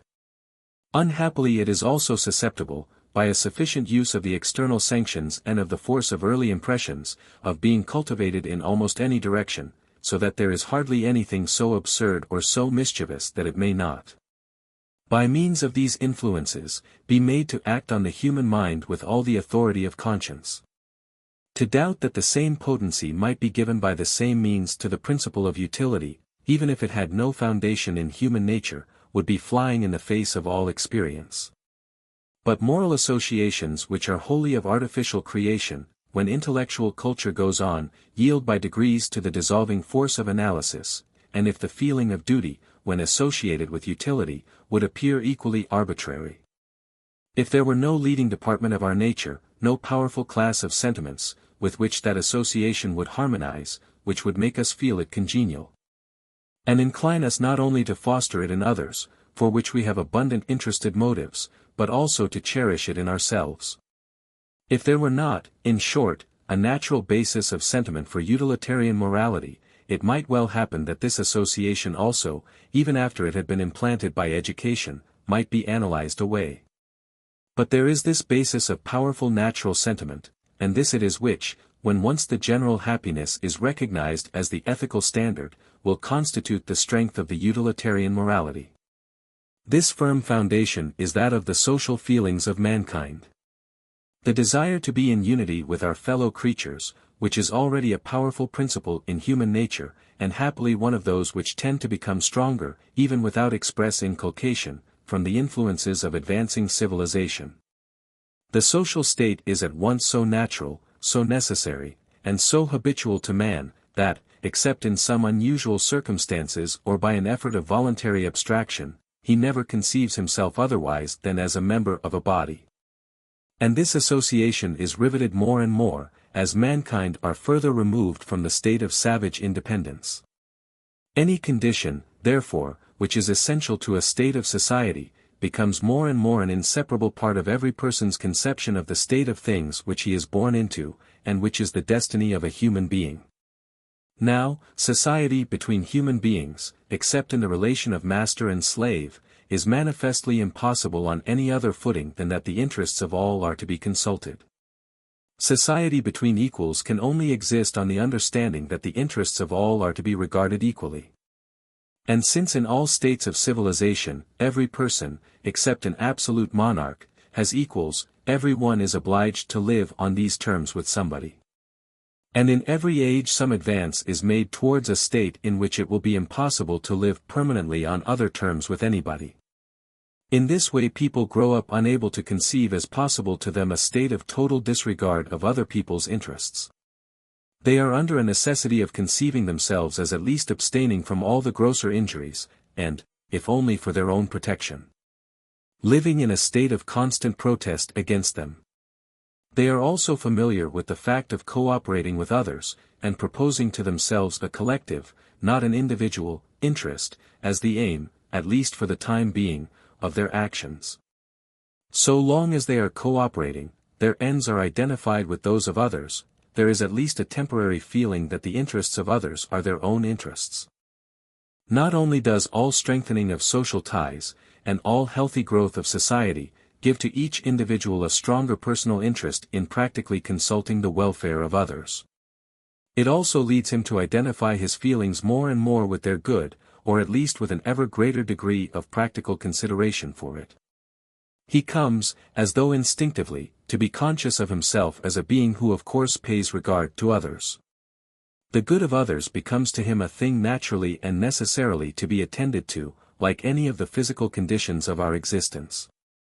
Now, whatever amount of this feeling a person has, he is urged by the strongest motives both of interest and of sympathy to demonstrate it, and to the utmost of his power encourage it in others. And even if he has none of it himself, he is as greatly interested as any one else that others should have it. Consequently, the smallest germs of the feeling are laid hold of and nourished by the contagion of sympathy and the influences of education. And a complete web of corroborative association is woven round it, by the powerful agency of the external sanctions. This mode of conceiving ourselves in human life, as civilization goes on, is felt to be more and more natural. Every step in political improvement renders it more so, by removing the sources of opposition of interest, and leveling those inequalities of legal privilege between individuals or classes, owing to which there are large portions of mankind whose happiness it is still practicable to disregard. In an improving state of the human mind, the influences are constantly on the increase, which tend to generate in each individual a feeling of unity with all the rest. Which feeling, if perfect, would make him never think of, or desire, any beneficial condition for himself, in the benefits of which they are not included. If we now suppose this feeling of unity to be taught as a religion, and the whole force of education, of institutions, and of opinion, directed, as it once was in the case of religion, to make every person grow up from infancy surrounded on all sides both by the profession and by the practice of it, I think that no one, who can realize this conception, will feel any misgiving about the sufficiency of the ultimate sanction for the happiness morality. To any ethical student who finds the realization difficult, I recommend, as a means of facilitating it, the second of M. Kant's two principal works, the Système de politique positive. I entertain the strongest objections to the system of politics and morals set forth in that treatise. But I think it has superabundantly shown the possibility of giving to the service of humanity, even without the aid of belief in a providence, both the physical power and the social efficacy of a religion, making it take hold of human life, and color all thought, feeling, and action, in a manner of which the greatest ascendancy ever exercised by any religion may be but a type and foretaste. And of which the danger is, not that it should be insufficient, but that it should be so excessive as to interfere unduly with human freedom and individuality. Neither is it necessary to the feeling which constitutes the binding force of a utilitarian morality on those who recognize it, to wait for those social influences which would make its obligation felt by mankind at large. In the comparatively early state of human advancement in which we now live, a person cannot indeed feel that entireness of sympathy with all others, which would make any real discordance in the general direction of their conduct in life impossible. But already a person in whom the social feeling is at all developed, cannot bring himself to think of the rest of his fellow creatures as struggling rivals with him for the means of happiness, whom he must desire to see defeated in their object in order that he may succeed in his. The deeply rooted conception which every individual even now has of himself as a social being, tends to make him feel it one of his natural wants that there should be harmony between his feelings and aims and those of his fellow creatures. If differences of opinion and of mental culture make it impossible for him to share many of their actual feelings, perhaps make him denounce and defy those feelings, he still needs to be conscious that his real aim and theirs do not conflict. That he is not opposing himself to what they really wish for, namely, their own good, but is, on the contrary, promoting it. This feeling in most individuals is much inferior in strength to their selfish feelings, and is often wanting altogether. But to those who have it, it possesses all the characters of a natural feeling. It does not present itself to their minds as a superstition of education, or a law despotically imposed by the power of society, but as an attribute which it would not be well for them to be without. This conviction is the ultimate sanction of the greatest happiness morality. This it is which makes any mind, of well-developed feelings, work with, and not against, the outward motives to care for others, afforded by what I have called the external sanctions. And when those sanctions are wanting, or act in an opposite direction, constitutes in itself a powerful internal binding force, in proportion to the sensitiveness and thoughtfulness of the character. Since few but those whose mind is a moral blank, could bear to lay out their course of life on the plan of paying no regard to others except so far as their own private interest compels. Chapter 4. Of what sort of proof the principle of utility is susceptible. It has already been remarked, that questions of ultimate ends do not admit of proof, in the ordinary acceptation of the term. To be incapable of proof by reasoning is common to all first principles, to the first premises of our knowledge, as well as to those of our conduct. But the former, being matters of fact, may be the subject of a direct appeal to the faculties which judge of fact, namely, our senses, and our internal consciousness. Can an appeal be made to the same faculties on questions of practical ends? Or by what other faculty is cognizance taken of them? Questions about ends are, in other words, questions what things are desirable. The utilitarian doctrine is, that happiness is desirable, and the only thing desirable, as an end. All other things being only desirable as means to that end. What ought to be required of this doctrine? What conditions is it requisite that the doctrine should fulfill, to make good its claim to be believed?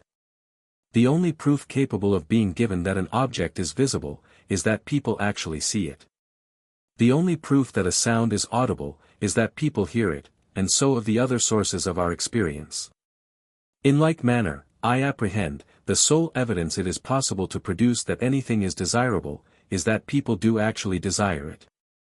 If the end which the utilitarian doctrine proposes to itself were not, in theory and in practice, acknowledged to be an end, nothing could ever convince any person that it was so.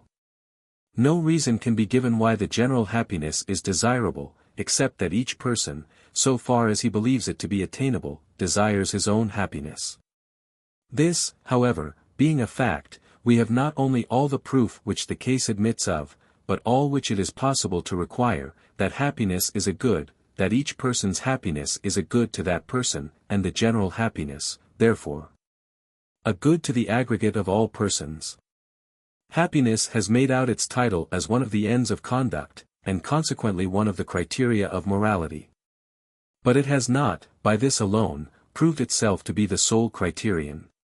To do that, it would seem, by the same rule, necessary to show, not only that people desire happiness, but that they never desire anything else. Now it is palpable that they do desire things which, in common language, are decidedly distinguished from happiness. They desire, for example, virtue, and the absence of vice, no less really than pleasure and the absence of pain. The desire of virtue is not as universal, but it is as authentic a fact, as the desire of happiness. And hence the opponents of the utilitarian standard deem that they have a right to infer that there are other ends of human action besides happiness, and that happiness is not the standard of approbation and disapprobation. But does the utilitarian doctrine deny that people desire virtue, or maintain that virtue is not a thing to be desired? The very reverse. It maintains not only that virtue is to be desired, but that it is to be desired disinterestedly, for itself. Whatever may be the opinion of utilitarian moralists as to the original conditions by which virtue is made virtue, however they may believe, as they do, that actions and dispositions are only virtuous because they promote another end than virtue.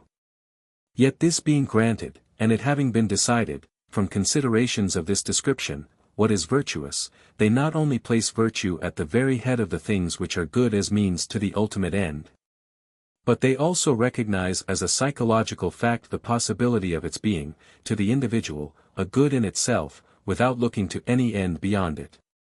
And hold, that the mind is not in a right state, not in a state conformable to utility, not in the state most conducive to the general happiness, unless it does love virtue in this manner, as a thing desirable in itself, even although, in the individual instance, it should not produce those other desirable consequences which it tends to produce, and on account of which it is held to be virtue.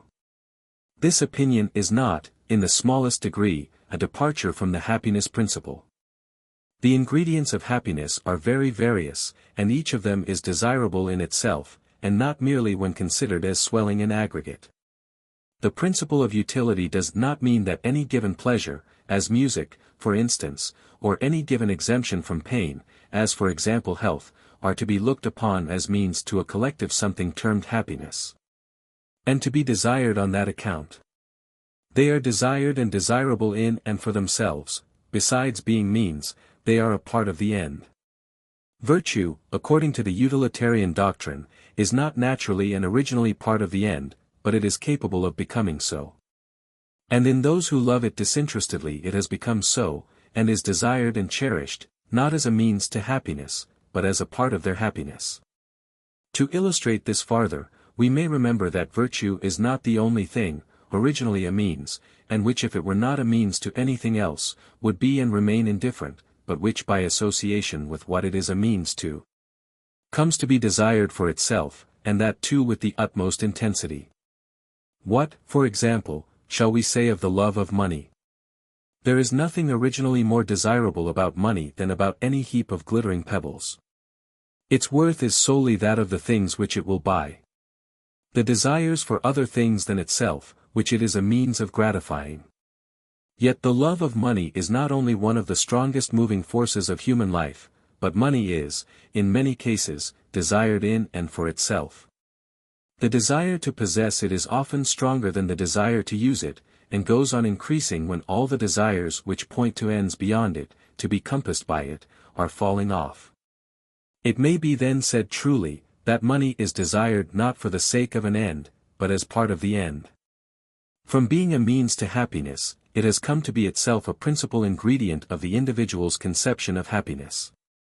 The same may be said of the majority of the great objects of human life, power, for example, or fame. Except that to each of these there is a certain amount of immediate pleasure annexed, which has at least the semblance of being naturally inherent in them, a thing which cannot be said of money. Still, however, the strongest natural attraction, both of power and of fame, is the immense aid they give to the attainment of our other wishes.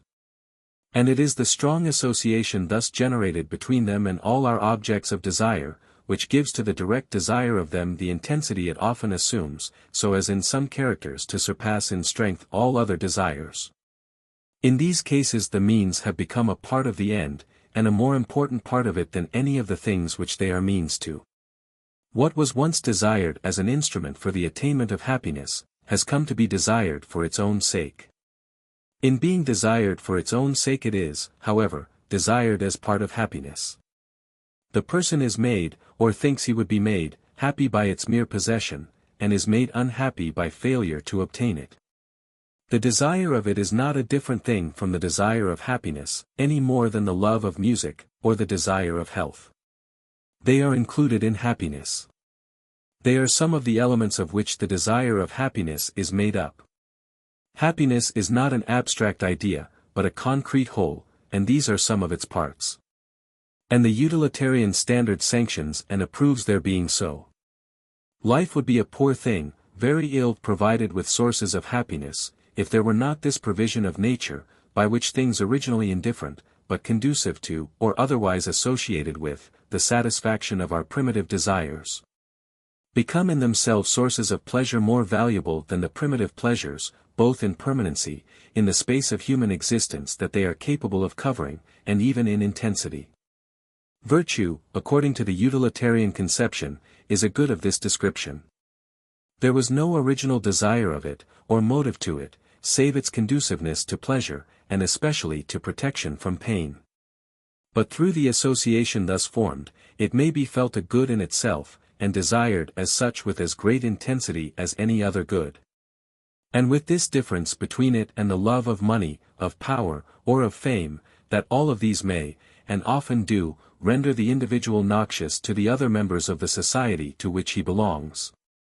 Whereas there is nothing which makes him so much a blessing to them as the cultivation of the disinterested love of virtue. And consequently, the utilitarian standard, while it tolerates and approves those other acquired desires, up to the point beyond which they would be more injurious to the general happiness than promotive of it, enjoins and requires the cultivation of the love of virtue up to the greatest strength possible, as being above all things important to the general happiness. It results from the preceding considerations, that there is in reality nothing desired except happiness. Whatever is desired otherwise than as a means to some end beyond itself, and ultimately to happiness, is desired as itself a part of happiness, and is not desired for itself until it has become so. Those who desire virtue for its own sake, desire it either because the consciousness of it is a pleasure, or because the consciousness of being without it is a pain, or for both reasons united. As in truth the pleasure and pain seldom exist separately, but almost always together, the same person feeling pleasure in the degree of virtue attained, and pain in not having attained more. If one of these gave him no pleasure, and the other no pain, he would not love or desire virtue, or would desire it only for the other benefits which it might produce to himself or to persons whom he cared for. We have now, then, an answer to the question, of what sort of proof the principle of utility is susceptible. If the opinion which I have now stated is psychologically true, if human nature is so constituted as to desire nothing which is not either a part of happiness or a means of happiness, we can have no other proof, and we require no other. That these are the only things desirable. If so, happiness is the sole end of human action, and the promotion of it the test by which to judge of all human conduct, from whence it necessarily follows that it must be the criterion of morality, since a part is included in the whole. And now to decide whether this is really so, whether mankind do desire nothing for itself but that which is a pleasure to them, or of which the absence is a pain. We have evidently arrived at a question of fact and experience, dependent, like all similar questions, upon evidence. It can only be determined by practiced self-consciousness and self-observation, assisted by observation of others. I believe that these sources of evidence, impartially consulted, will declare that desiring a thing and finding it pleasant, aversion to it and thinking of it as painful, are phenomena entirely inseparable. Or rather two parts of the same phenomenon. In strictness of language, two different modes of naming the same psychological fact, that to think of an object as desirable, unless for the sake of its consequences, and to think of it as pleasant, are one and the same thing.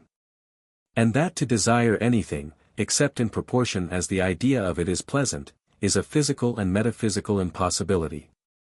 So obvious does this appear to me, that I expect it will hardly be disputed, and the objection made will be, not that desire can possibly be directed to anything ultimately except pleasure and exemption from pain, but that the will is a different thing from desire.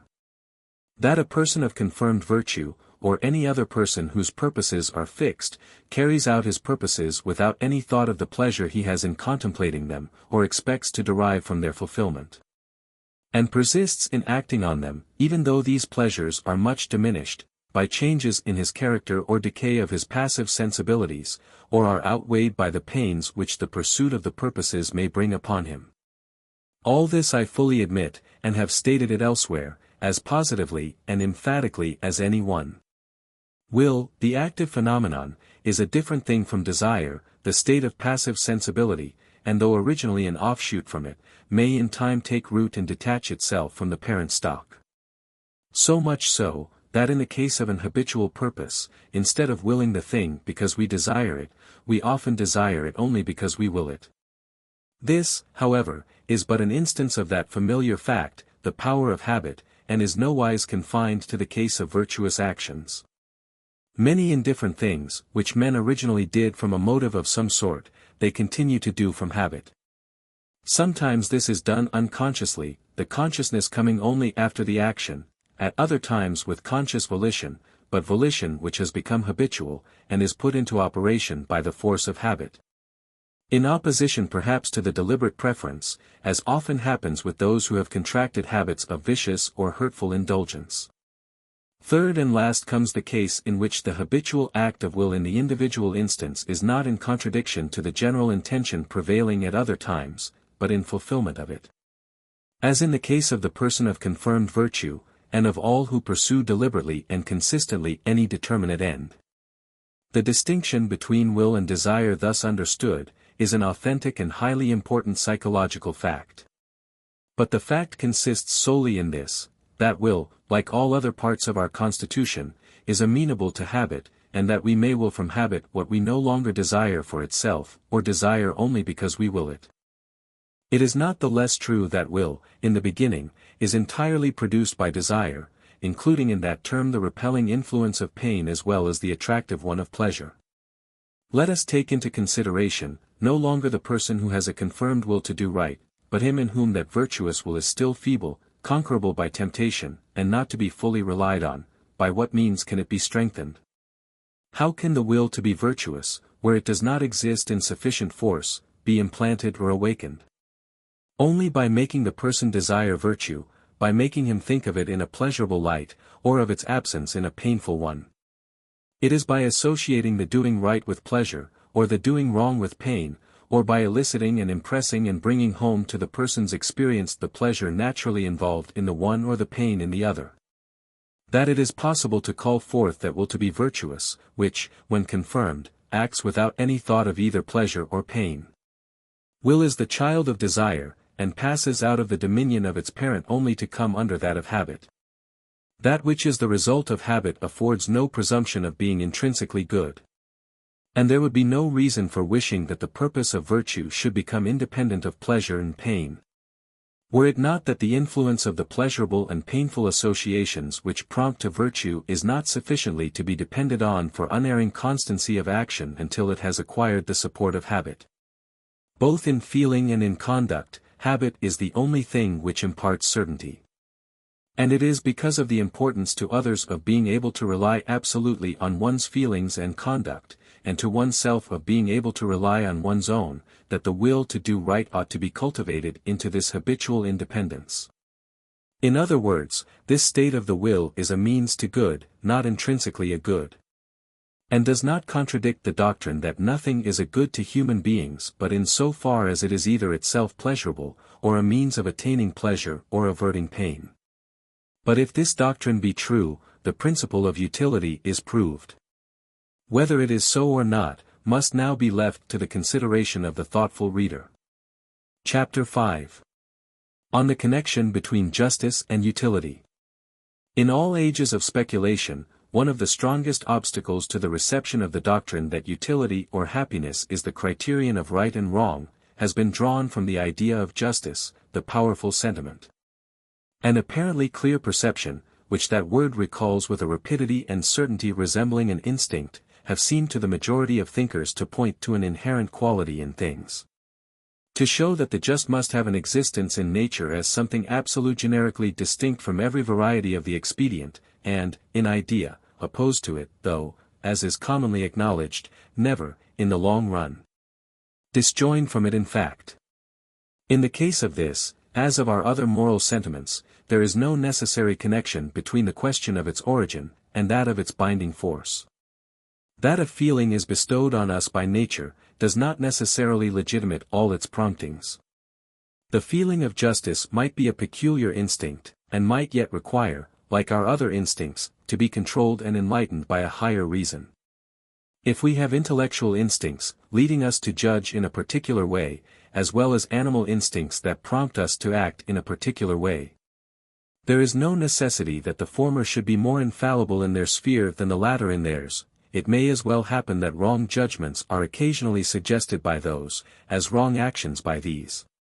But though it is one thing to believe that we have natural feelings of justice, and another to acknowledge them as an ultimate criterion of conduct, these two opinions are very closely connected in point of fact. Mankind are always predisposed to believe that any subjective feeling, not otherwise accounted for, is a revelation of some objective reality. Our present object is to determine whether the reality, to which the feeling of justice corresponds, is one which needs any such special revelation. Whether the justice or injustice of an action is a thing intrinsically peculiar, and distinct from all its other qualities, or only a combination of certain of those qualities, presented under a peculiar aspect. For the purpose of this inquiry, it is practically important to consider whether the feeling itself, of justice and injustice, is sui generis like our sensations of color and taste, or a derivative feeling, formed by a combination of others. And this it is the more essential to examine, as people are in general willing enough to allow, that objectively the dictates of justice coincide with a part of the field of general expediency. But inasmuch as the subjective mental feeling of justice is different from that which commonly attaches to simple expediency, and, except in extreme cases of the latter, is far more imperative in its demands, people find it difficult to see in justice only a particular kind or branch of general utility, and think that its superior binding force requires a totally different origin. To throw light upon this question, it is necessary to attempt to ascertain what is the distinguishing character of justice, or of injustice, what is the quality, or whether there is any quality attributed in common to all modes of conduct designated as unjust, for justice, like many other moral attributes, is best defined by its opposite and distinguishing them from such modes of conduct as are disapproved, but without having that particular epithet of disapprobation applied to them. If, in everything which men are accustomed to characterize as just or unjust, some one common attribute or collection of attributes is always present, we may judge whether this particular attribute or combination of attributes would be capable of gathering round it a sentiment of that peculiar character and intensity by virtue of the general laws of our emotional constitution, or whether the sentiment is inexplicable, and requires to be regarded as a special provision of nature. If we find the former to be the case, we shall, in resolving this question, have resolved also the main problem; if the latter, we shall have to seek for some other mode of investigating it. To find the common attributes of a variety of objects, it is necessary to begin by surveying the objects themselves in the concrete. Let us therefore advert successively to the various modes of action, and arrangements of human affairs, which are classed, by universal or widely spread opinion, as just or as unjust. The things well known to excite the sentiments associated with those names, are of a very multifarious character. I shall pass them rapidly in review, without studying any particular arrangement. In the first place, it is mostly considered unjust to deprive any one of his personal liberty, his property, or any other thing which belongs to him by law. Here, therefore, is one instance of the application of the terms just and unjust in a perfectly definite sense, namely, that it is just to respect, unjust to violate, the legal rights of any one. But this judgment admits of several exceptions, arising from the other forms in which the notions of justice and injustice present themselves. For example, the person who suffers the deprivation may, as the phrase is, have forfeited the rights which he is so deprived of, a case to which we shall return presently. But also, secondly, the legal rights of which he is deprived may be rights which ought not to have belonged to him; in other words, the law which confers on him these rights may be a bad law. When it is so, or when, which is the same thing for our purpose, it is supposed to be so, opinions will differ as to the justice or injustice of infringing it. Some maintain that no law, however bad, ought to be disobeyed by an individual citizen.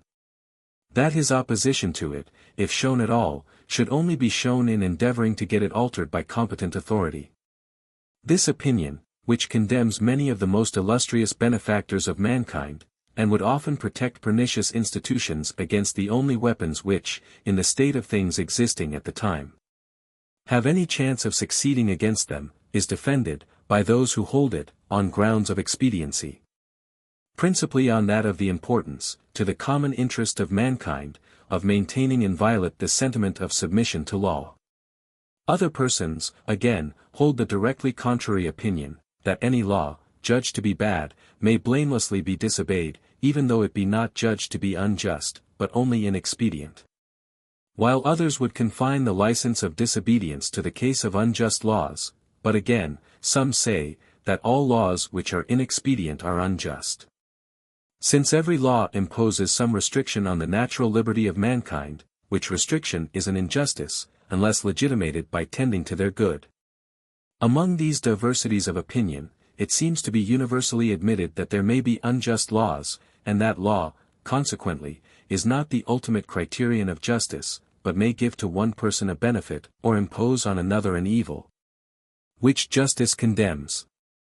When, however, a law is thought to be unjust, it seems always to be regarded as being so in the same way in which a breach of law is unjust, namely, by infringing somebody's right, which, as it cannot in this case be a legal right, receives a different appellation, and is called a moral right. We may say, therefore, that a second case of injustice consists in taking or withholding from any person that to which he has a moral right. Thirdly, it is universally considered just that each person should obtain that, whether good or evil, which he deserves, and unjust that he should obtain a good, or be made to undergo an evil, which he does not deserve. This is, perhaps, the clearest and most emphatic form in which the idea of justice is conceived by the general mind. As it involves the notion of desert, the question arises, what constitutes desert? Speaking in a general way, a person is understood to deserve good if he does right, evil if he does wrong. And in a more particular sense, to deserve good from those to whom he does or has done good, and evil from those to whom he does or has done evil. The precept of returning good for evil has never been regarded as a case of the fulfillment of justice, but as one in which the claims of justice are waived, in obedience to other considerations. Fourthly, it is confessedly unjust to break faith with any one, to violate an engagement, either express or implied, or disappoint expectations raised by our own conduct, at least if we have raised those expectations knowingly and voluntarily. Like the other obligations of justice already spoken of, this one is not regarded as absolute, but as capable of being overruled by a stronger obligation of justice on the other side, or by such conduct on the part of the person concerned as is deemed to absolve us from our obligation to him, and to constitute a forfeiture of the benefit which he has been led to expect. Fifthly, it is, by universal admission, inconsistent with justice to be partial, to show favor or preference to one person over another, in matters to which favor and preference do not properly apply. Impartiality, however, does not seem to be regarded as a duty in itself, but rather as instrumental to some other duty. For it is admitted that favor and preference are not always censurable, and indeed the cases in which they are condemned are rather the exception than the rule. A person would be more likely to be blamed than applauded for giving his family or friends no superiority in good offices over strangers, when he could do so without violating any other duty. And no one thinks it unjust to seek one person in preference to another as a friend, connection, or companion. Impartiality where rights are concerned is of course obligatory, but this is involved in the more general obligation of giving to everyone his right. A tribunal, for example, must be impartial, because it is bound to award, without regard to any other consideration, a disputed object to the one of two parties who has the right to it. There are other cases in which impartiality means, being solely influenced by desert, as with those who, in the capacity of judges, preceptors, or parents, administer reward and punishment as such. There are cases, again, in which it means, being solely influenced by consideration for the public interest, as in making a selection among candidates for a government employment. Impartiality, in short, as an obligation of justice, may be said to mean, being exclusively influenced by the considerations which it is supposed ought to influence the particular case in hand, and resisting the solicitation of any motives which prompt to conduct different from what those considerations would dictate. Nearly allied to the idea of impartiality, is that of equality, which often enters as a component part both into the conception of justice and into the practice of it, and, in the eyes of many persons, constitutes its essence. But in this, still more than in any other case, the notion of justice varies in different persons, and always conforms in its variations to their notion of utility. Each person maintains that equality is the dictate of justice, except where he thinks that expediency requires inequality. The justice of giving equal protection to the rights of all, is maintained by those who support the most outrageous inequality in the rights themselves. Even in slave countries it is theoretically admitted that the rights of the slave, such as they are, ought to be as sacred as those of the master, and that a tribunal which fails to enforce them with equal strictness is wanting in justice. While, at the same time, institutions which leave to the slave scarcely any rights to enforce, are not deemed unjust, because they are not deemed inexpedient. Those who think that utility requires distinctions of rank, do not consider it unjust that riches and social privileges should be unequally dispensed, but those who think this inequality inexpedient, think it unjust also. Whoever thinks that government is necessary, sees no injustice in as much inequality as is constituted by giving to the magistrate powers not granted to other people. Even among those who hold leveling doctrines, there are as many questions of justice as there are differences of opinion about expediency. Some communists consider it unjust that the produce of the labor of the community should be shared on any other principle than that of exact equality, others think it just that those should receive most whose needs are greatest. While others hold that those who work harder, or who produce more, or whose services are more valuable to the community, may justly claim a larger quota in the division of the produce. And the sense of natural justice may be plausibly appealed to in behalf of every one of these opinions.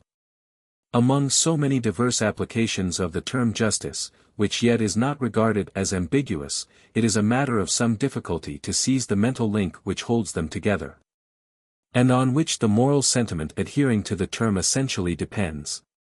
Perhaps, in this embarrassment, some help may be derived from the history of the word, as indicated by its etymology. In most, if not in all languages, the etymology of the word which corresponds to just, points to an origin connected either with positive law, or with that which was in most cases the primitive form of law authoritative custom. Justum is a form of jussum, that which has been ordered. Jus is of the same origin. Dikenu comes from dike, of which the principal meaning, at least in the historical ages of Greece, was a suit at law.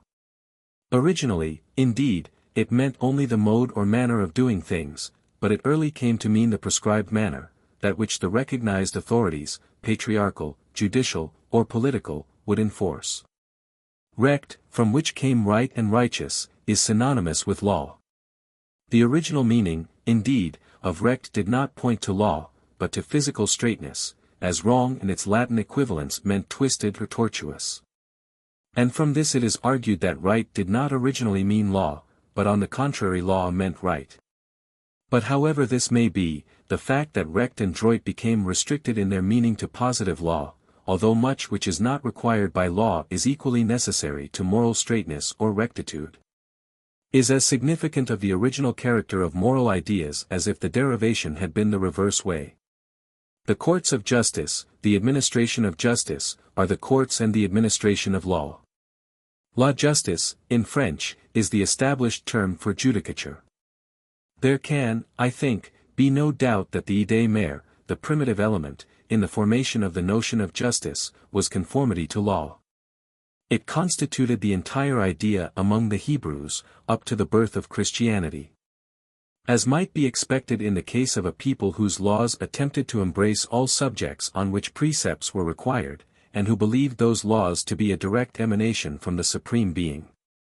But other nations, and in particular the Greeks and Romans, who knew that their laws had been made originally, and still continue to be made, by men, were not afraid to admit that those men might make bad laws. Might do, by law, the same things, and from the same motives, which, if done by individuals without the sanction of law, would be called unjust. And hence the sentiment of injustice came to be attached, not to all violations of law, but only to violations of such laws as ought to exist, including such as ought to exist but do not. And to laws themselves, if supposed to be contrary to what ought to be law. In this manner the idea of law and of its injunctions was still predominant in the notion of justice, even when the laws actually in force ceased to be accepted as the standard of it. It is true that mankind consider the idea of justice and its obligations as applicable to many things which neither are, nor is it desired that they should be, regulated by law. Nobody desires that laws should interfere with the whole detail of private life, yet every one allows that in all daily conduct a person may and does show himself to be either just or unjust. But even here, the idea of the breach of what ought to be law, still lingers in a modified shape. It would always give us pleasure, and chime in with our feelings of fitness, that acts which we deem unjust should be punished, though we do not always think it expedient that this should be done by the tribunals. We forego that gratification on account of incidental inconveniences. We should be glad to see just conduct enforced and injustice repressed, even in the minutest details, if we were not, with reason, afraid of trusting the magistrate with so unlimited an amount of power over individuals. When we think that a person is bound in justice to do a thing, it is an ordinary form of language to say, that he ought to be compelled to do it. We should be gratified to see the obligation enforced by anybody who had the power.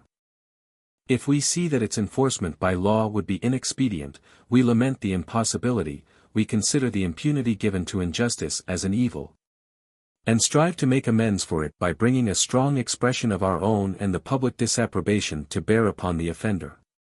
Thus the idea of legal constraint is still the generating idea of the notion of justice, though undergoing several transformations before that notion, as it exists in an advanced state of society, becomes complete. The above is, I think, a true account, as far as it goes, of the origin and progressive growth of the idea of justice. But we must observe, that it contains, as yet, nothing to distinguish that obligation from moral obligation in general. For the truth is, that the idea of penal sanction, which is the essence of law, enters not only into the conception of injustice, but into that of any kind of wrong. We do not call anything wrong, unless we mean to imply that a person ought to be punished in some way or other for doing it, if not by law, by the opinion of his fellow creatures, if not by opinion, by the reproaches of his own conscience. This seems the real turning point of the distinction between morality and simple expediency. It is a part of the notion of duty in every one of its forms, that a person may rightfully be compelled to fulfill it. Duty is a thing which may be exacted from a person, as one exacts a debt. Unless we think that it might be exacted from him, we do not call it his duty. Reasons of prudence, or the interest of other people, may militate against actually exacting it. But the person himself, it is clearly understood, would not be entitled to complain.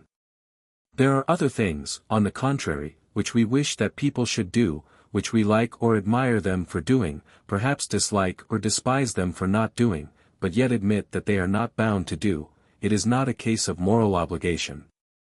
We do not blame them, that is, we do not think that they are proper objects of punishment. How we come by these ideas of deserving and not deserving punishment, will appear, perhaps, in the sequel. But I think there is no doubt that this distinction lies at the bottom of the notions of right and wrong. That we call any conduct wrong, or employ instead, some other term of dislike or disparagement, according as we think that the person ought, or ought not, to be punished for it. And we say that it would be right to do so and so, or merely that it would be desirable or laudable, according as we would wish to see the person whom it concerns, compelled or only persuaded and exhorted, to act in that manner. This, therefore, being the characteristic difference which marks off, not justice, but morality in general, from the remaining provinces of expediency in worthiness. The character is still to be sought which distinguishes justice from other branches of morality. Now it is known that ethical writers divide moral duties into two classes, denoted by the ill-chosen expressions, duties of perfect and of imperfect obligation. The latter being those in which, though the act is obligatory, the particular occasions of performing it are left to our choice. As in the case of charity or beneficence, which we are indeed bound to practice, but not towards any definite person, nor at any prescribed time. In the more precise language of philosophic jurists, duties of perfect obligation are those duties in virtue of which a correlative right resides in some person or persons. Duties of imperfect obligation are those moral obligations which do not give birth to any right. I think it will be found that this distinction exactly coincides with that which exists between justice and the other obligations of morality. In our survey of the various popular acceptations of justice, the term appeared generally to involve the idea of a personal right, a claim on the part of one or more individuals. Like that which the law gives and it confers a proprietary or other legal right. Whether the injustice consists in depriving a person of a possession, or in breaking faith with him, or in treating him worse than he deserves, or worse than other people who have no greater claims. In each case the supposition implies two things, a wrong done, and some assignable person who is wronged. Injustice may also be done by treating a person better than others, but the wrong in this case is to his competitors, who are also assignable persons. It seems to me that this feature in the case, a right in some person, correlative to the moral obligation, constitutes the specific difference between justice and generosity or beneficence. Justice implies something which it is not only right to do, and wrong not to do, but which some individual person can claim from us as his moral right. No one has a moral right to our generosity or beneficence, because we are not morally bound to practice those virtues towards any given individual. And it will be found, with respect to this as with respect to every correct definition, that the instances which seem to conflict with it are those which most confirm it. For if a moralist attempts, as some have done, to make out that mankind generally, though not any given individual, have a right to all the good we can do them, he at once, by that thesis, includes generosity and beneficence within the category of justice. He is obliged to say, that our utmost exertions are due to our fellow creatures, thus assimilating them to a debt, or that nothing less can be a sufficient return for what society does for us, thus classing the case as one of gratitude. Both of which are acknowledged cases of justice. Wherever there is a right, the case is one of justice, and not of the virtue of beneficence, and whoever does not place the distinction between justice and morality in general where we have now placed it, will be found to make no distinction between them at all, but to merge all morality in justice. Having thus endeavored to determine the distinctive elements which enter into the composition of the idea of justice, we are ready to enter on the inquiry, whether the feeling, which accompanies the idea, is attached to it by a special dispensation of nature, or whether it could have grown up, by any known laws, out of the idea itself. And in particular, whether it can have originated in considerations of general expediency. I conceive that the sentiment itself does not arise from anything which would commonly, or correctly, be termed an idea of expediency. But that, though the sentiment does not, whatever is moral in it does. We have seen that the two essential ingredients in the sentiment of justice are, the desire to punish a person who has done harm, and the knowledge or belief that there is some definite individual or individuals to whom harm has been done. Now it appears to me, that the desire to punish a person who has done harm to some individual, is a spontaneous outgrowth from two sentiments, both in the highest degree natural, and which either are or resemble instincts. The impulse of self-defense, and the feeling of sympathy. It is natural to resent, and to repel or retaliate, any harm done or attempted against ourselves, or against those with whom we sympathize. The origin of this sentiment it is not necessary here to discuss. Whether it be an instinct or a result of intelligence, it is, we know, common to all animal nature. For every animal tries to hurt those who have hurt, or who it thinks are about to hurt, itself or its young. Human beings, on this point, only differ from other animals in two particulars. First, in being capable of sympathizing, not solely with their offspring, or, like some of the more noble animals, with some superior animal who is kind to them, but with all human, and even with all sentient beings. Secondly, in having a more developed intelligence, which gives a wider range to the whole of their sentiments, whether self-regarding or sympathetic. By virtue of his superior intelligence, even apart from his superior range of sympathy, a human being is capable of apprehending a community of interest between himself and the human society of which he forms a part. Such that any conduct which threatens the security of the society generally, is threatening to his own, and calls forth his instinct, if instinct it be, of self-defense. The same superiority of intelligence, joined to the power of sympathizing with human beings generally, enables him to attach himself to the collective idea of his tribe, his country, or mankind, in such a manner that any act hurtful to them rouses his instinct of sympathy, and urges him to resistance. The sentiment of justice, in that one of its elements which consists of the desire to punish, is thus, I conceive, the natural feeling of retaliation or vengeance, rendered by intellect in sympathy applicable to those injuries, that is, to those hurts, which wound us through, or in common with, society at large. This sentiment, in itself, has nothing moral in it, what is moral is, the exclusive subordination of it to the social sympathies, so as to wait on and obey their call. For the natural feeling tends to make us resent indiscriminately whatever anyone does that is disagreeable to us, but when moralized by the social feeling, it only acts in the directions conformable to the general good. Just persons resenting a hurt to society, though not otherwise a hurt to themselves, and not resenting a hurt to themselves, however painful, unless it be of the kind which society has a common interest with them in the repression of. It is no objection against this doctrine to say, that when we feel our sentiment of justice outraged, we are not thinking of society at large or of any collective interest, but only of the individual case.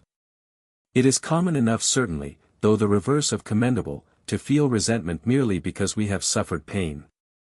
But a person whose resentment is really a moral feeling, that is, who considers whether an act is blamable before he allows himself to resent it, such a person, though he may not say expressly to himself that he is standing up for the interest of society, certainly does feel that he is asserting a rule which is for the benefit of others as well as for his own. If he is not feeling this, if he is regarding the act solely as it affects him individually, he is not consciously just, he is not concerning himself about the justice of his actions. This is admitted even by anti-utilitarian moralists.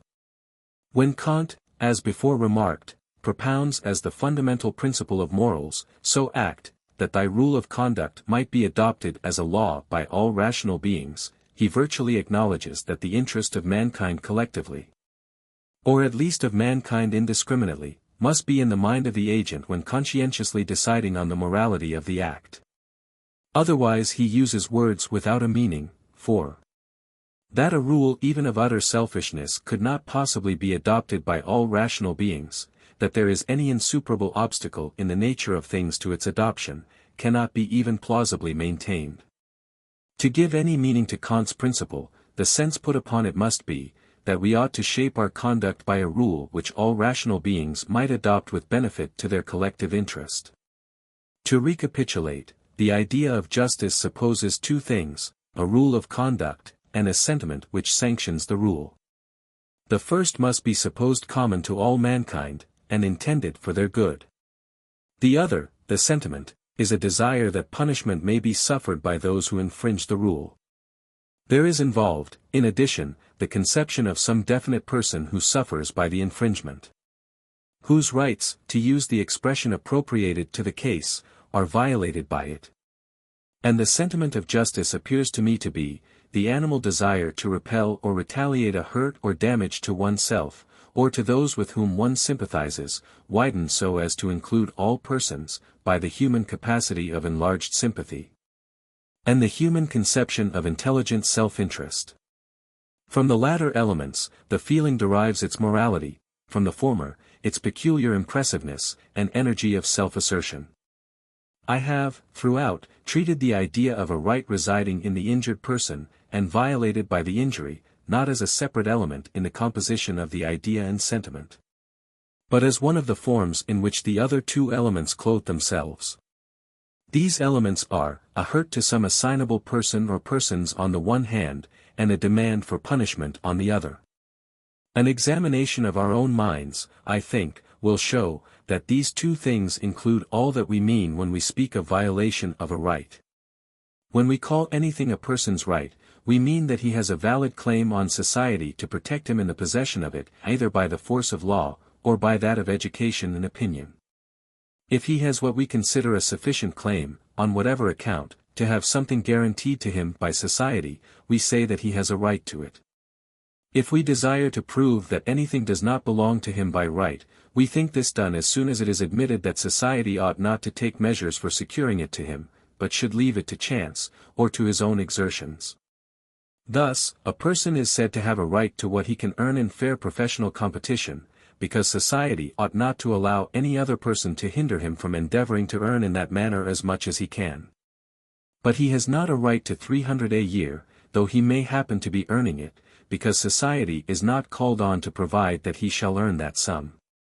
On the contrary, if he owns £10,000 3% stock, he has a right to 300 a year, because society has come under an obligation to provide him with an income of that amount. To have a right, then, is, I conceive, to have something which society ought to defend me in the possession of. If the objector goes on to ask why it ought, I can give him no other reason than general utility. If that expression does not seem to convey a sufficient feeling of the strength of the obligation, nor to account for the peculiar energy of the feeling, it is because there goes to the composition of the sentiment not a rational only but also an animal element, the thirst for retaliation. And this thirst derives its intensity, as well as its moral justification, from the extraordinarily important and impressive kind of utility which is concerned. The interest involved is that of security, to every one's feelings the most vital of all interests. Nearly all other earthly benefits are needed by one person, not needed by another.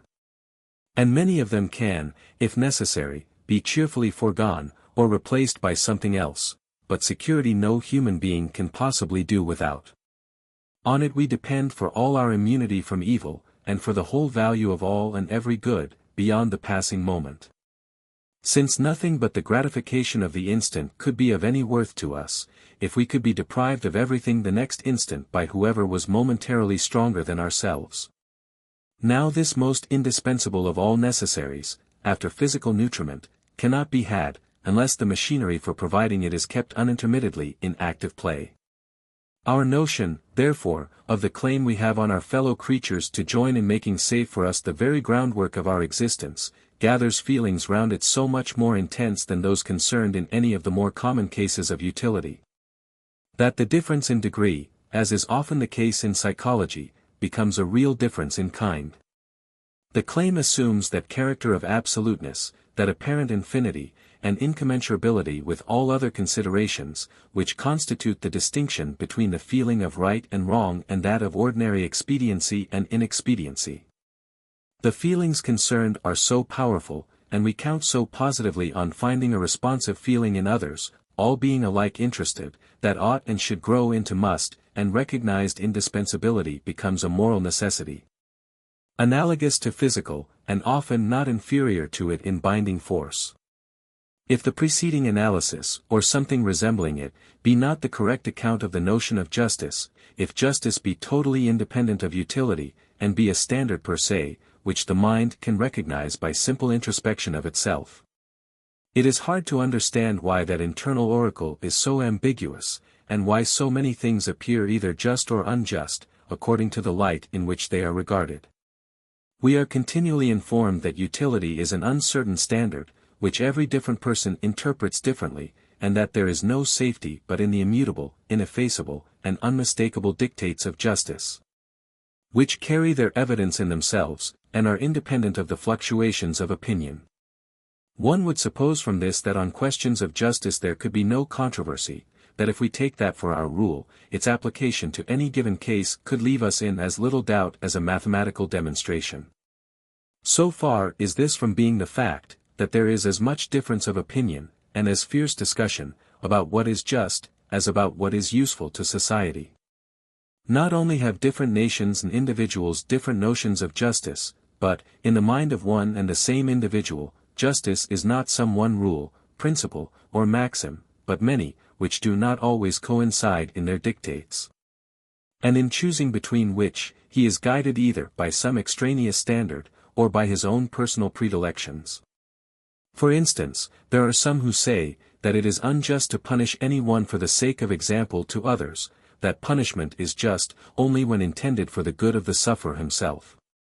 Others maintain the extreme reverse, contending that to punish persons who have attained years of discretion, for their own benefit, is despotism and injustice, since if the matter at issue is solely their own good, no one has a right to control their own judgment of it. But that they may justly be punished to prevent evil to others, this being an exercise of the legitimate right of self-defense. Mr. Owen, again, affirms that it is unjust to punish at all, for the criminal did not make his own character. His education, and the circumstances which surround him, have made him a criminal, and for these he is not responsible. All these opinions are extremely plausible. And so long as the question is argued as one of justice simply, without going down to the principles which lie under justice and are the source of its authority, I am unable to see how any of these reasoners can be refuted. For, in truth, every one of the three builds upon rules of justice confessedly true. The first appeals to the acknowledged injustice of singling out an individual, and making him a sacrifice, without his consent, for other people's benefit. The second relies on the acknowledged justice of self-defense, and the admitted injustice of forcing one person to conform to another's notions of what constitutes his good. The Onite invokes the admitted principle, that it is unjust to punish anyone for what he cannot help.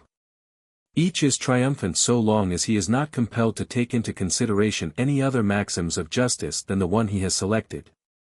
But as soon as their several maxims are brought face to face, each disputant seems to have exactly as much to say for himself as the others.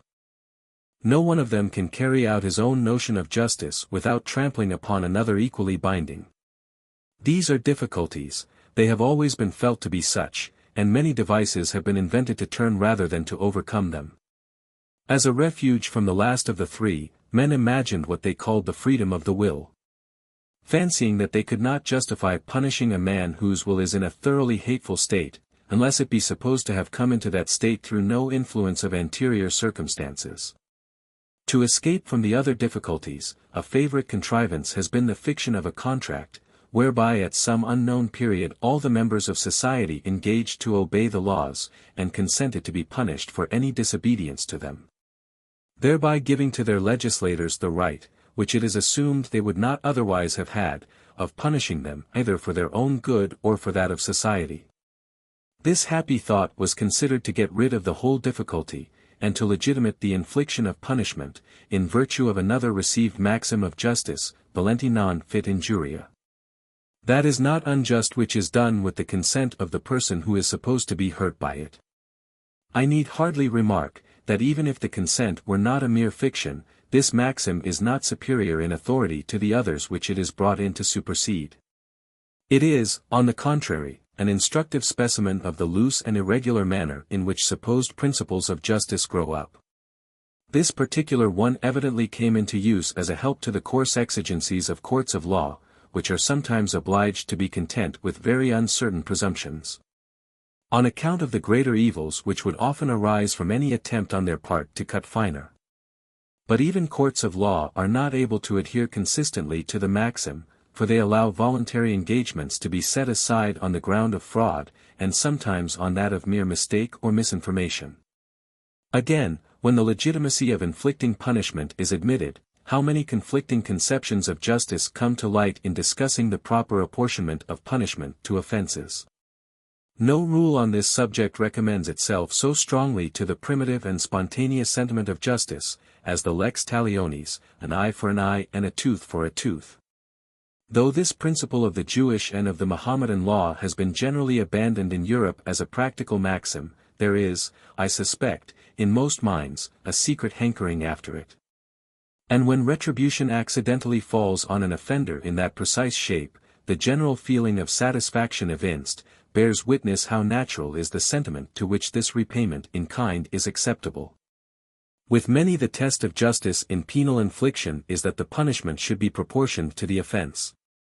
Meaning that it should be exactly measured by the moral guilt of the culprit, whatever be their standard for measuring moral guilt. The consideration, what amount of punishment is necessary to deter from the offense, having nothing to do with the question of justice, in their estimation, while there are others to whom that consideration is all in all, who maintain that it is not just, at least for man, to inflict on a fellow creature, whatever may be his offenses, any amount of suffering beyond the least that will suffice to prevent him from repeating, and others from imitating, his misconduct.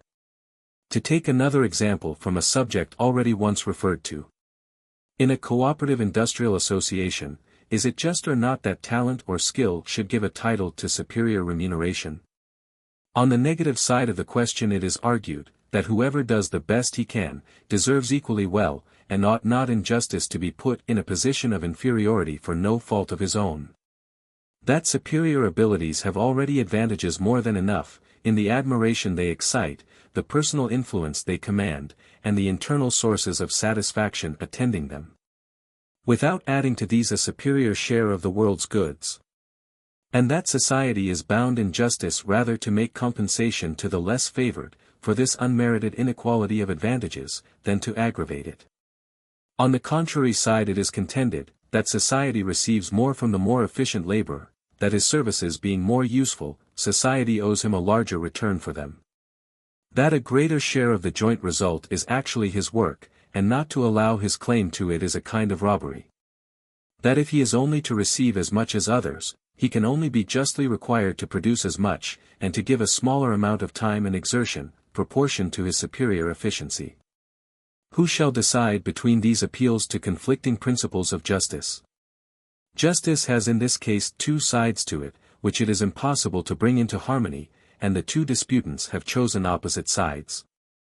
The one looks to what it is just that the individual should receive, the other to what it is just that the community should give. Each, from his own point of view, is unanswerable. And any choice between them, on grounds of justice, must be perfectly arbitrary. Social utility alone can decide the preference. How many, again, and how irreconcilable, are the standards of justice to which reference is made in discussing the repartition of taxation? One opinion is, that payment to the state should be in numerical proportion to pecuniary means. Others think that justice dictates what they term graduated taxation, taking a higher percentage from those who have more to spare. In point of natural justice, a strong case might be made for disregarding means altogether, and taking the same absolute sum, whenever it could be got, from every one, as the subscribers to a mess, or to a club. All pay the same sum for the same privileges, whether they can all equally afford it or not. Since the protection, it might be said, of law and government is afforded to, and is equally required by, all, there is no injustice in making all buy it at the same price. It is reckoned justice, not injustice, that a dealer should charge to all customers the same price for the same article, not a price varying according to their means of payment. This doctrine, as applied to taxation, finds no advocates, because it conflicts strongly with men's feelings of humanity in perceptions of social expediency. But the principle of justice which it invokes is as true and as binding as those which can be appealed to against it. Accordingly, it exerts a tacit influence on the line of defense employed for other modes of assessing taxation. People feel obliged to argue that the state does more for the rich than for the poor, as a justification for its taking more from them, though this is in reality not true, for the rich would be far better able to protect themselves in the absence of law or government, than the poor, and indeed would probably be successful in converting the poor into their slaves. Others, again, so far defer to the same conception of justice, as to maintain that all should pay an equal capitation tax for the protection of their persons, these being of equal value to all, and an unequal tax for the protection of their property, which is unequal. To this others reply, that the all of one man is as valuable to him as the all of another. From these confusions there is no other mode of extrication than the utilitarian. Is, then, the difference between the just and the expedient a merely imaginary distinction? Have mankind been under a delusion in thinking that justice is a more sacred thing than policy, and that the latter ought only to be listened to after the former has been satisfied? By no means. The exposition we have given of the nature and origin of the sentiment, recognizes a real distinction. And no one of those who profess the most sublime contempt for the consequences of actions as an element in their morality, attaches more importance to the distinction than I do. While I dispute the pretensions of any theory which sets up an imaginary standard of justice not grounded on utility, I account the justice which is grounded on utility to be the chief part, and incomparably the most sacred and binding part of all morality. Justice is a name for certain classes of moral rules, which concern the essentials of human well-being more nearly, and are therefore of more absolute obligation, than any other rules for the guidance of life. And the notion which we have found to be of the essence of the idea of justice, that of a right residing in an individual, implies and testifies to this more binding obligation. The moral rules which forbid mankind to hurt one another, in which we must never forget to include wrongful interference with each other's freedom, are more vital to human well-being than any maxims, however important, which only point out the best mode of managing some department of human affairs. They have also the peculiarity, that they are the main element in determining the whole of the social feelings of mankind. It is their observance which alone preserves peace among human beings. If obedience to them were not the rule, and disobedience the exception, everyone would see in everyone else a probable enemy, against whom he must be perpetually guarding himself. What is hardly less important, these are the precepts which mankind have the strongest and the most direct inducements for impressing upon one another. By merely giving to each other prudential instruction or exhortation, they may gain, or think they gain, nothing. In inculcating on each other the duty of positive beneficence they have an unmistakable interest. But far less in degree, a person may possibly not need the benefits of others. But he always needs that they should not do him hurt. Thus the moralities which protect every individual from being harmed by others, either directly or by being hindered in his freedom of pursuing his own good, are at once those which he himself has most at heart, and those which he has the strongest interest in publishing and enforcing by word and deed. It is by a person's observance of these, that his fitness to exist as one of the fellowship of human beings, is tested and decided, for on that depends his being a nuisance or not to those with whom he is in contact. Now it is these moralities primarily, which compose the obligations of justice. The most marked cases of injustice, and those which give the tone to the feeling of repugnance which characterizes the sentiment, are acts of wrongful aggression, or wrongful exercise of power over someone.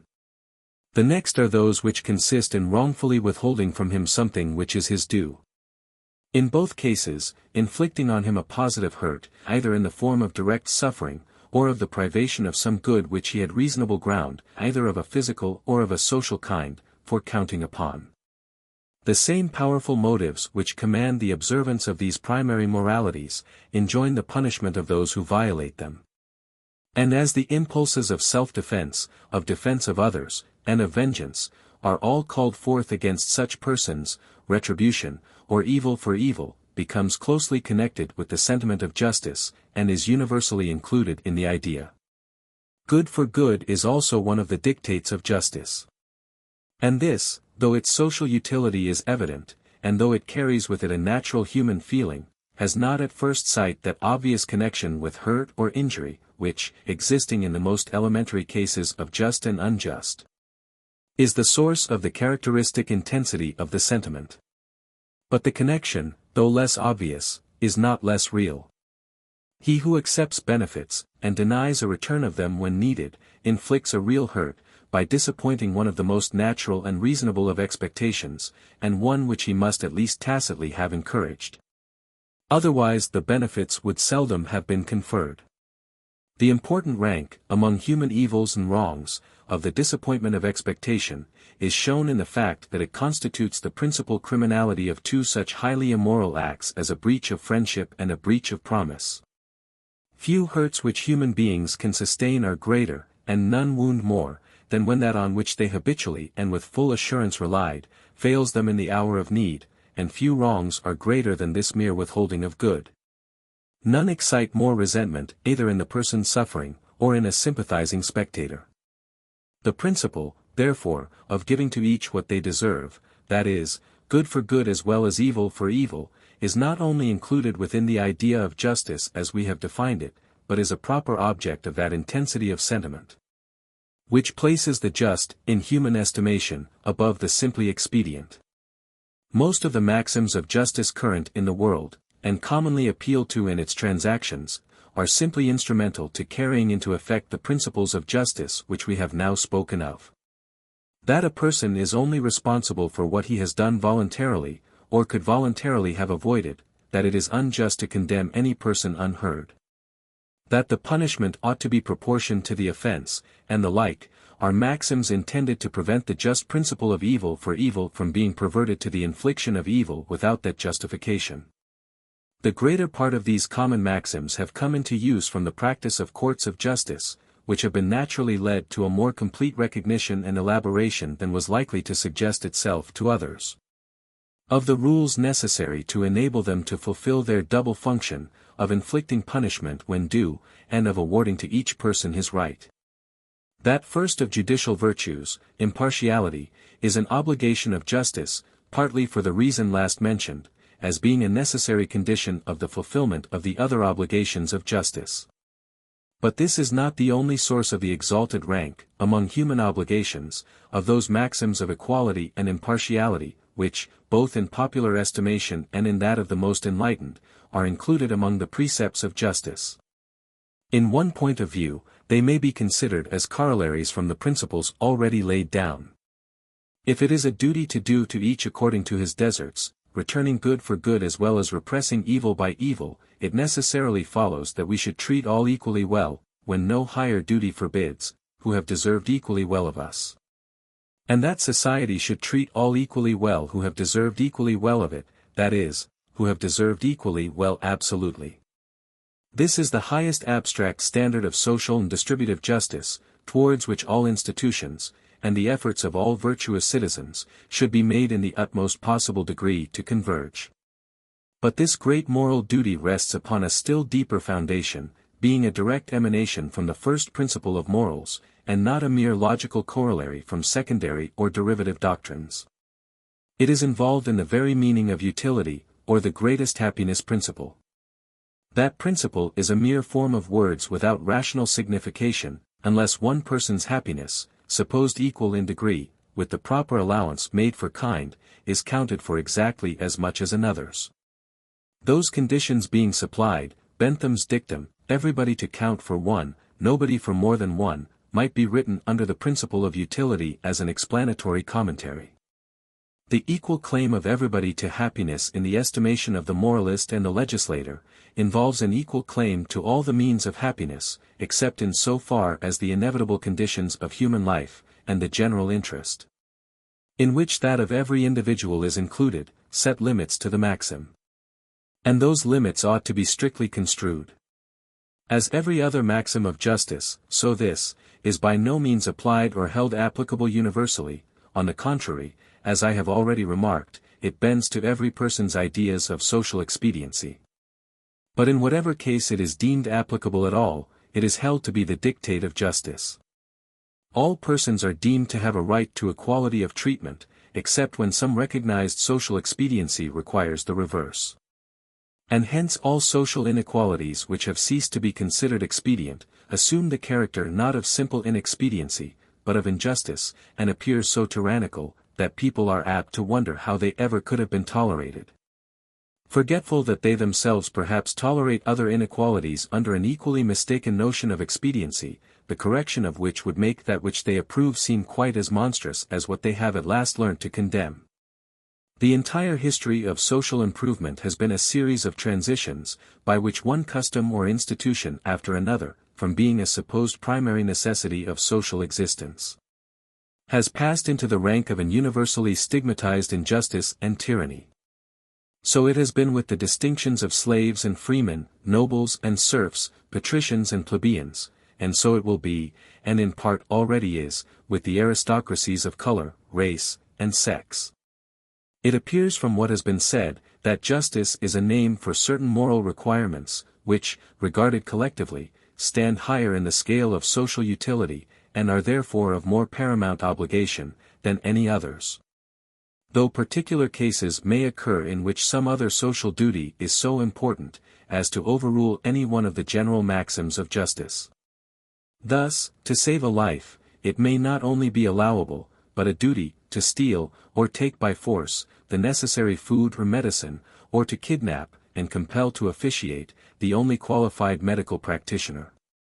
In such cases, as we do not call anything justice which is not a virtue, we usually say, not that justice must give way to some other moral principle, but that what is just in ordinary cases is, by reason of that other principle, not just in the particular case.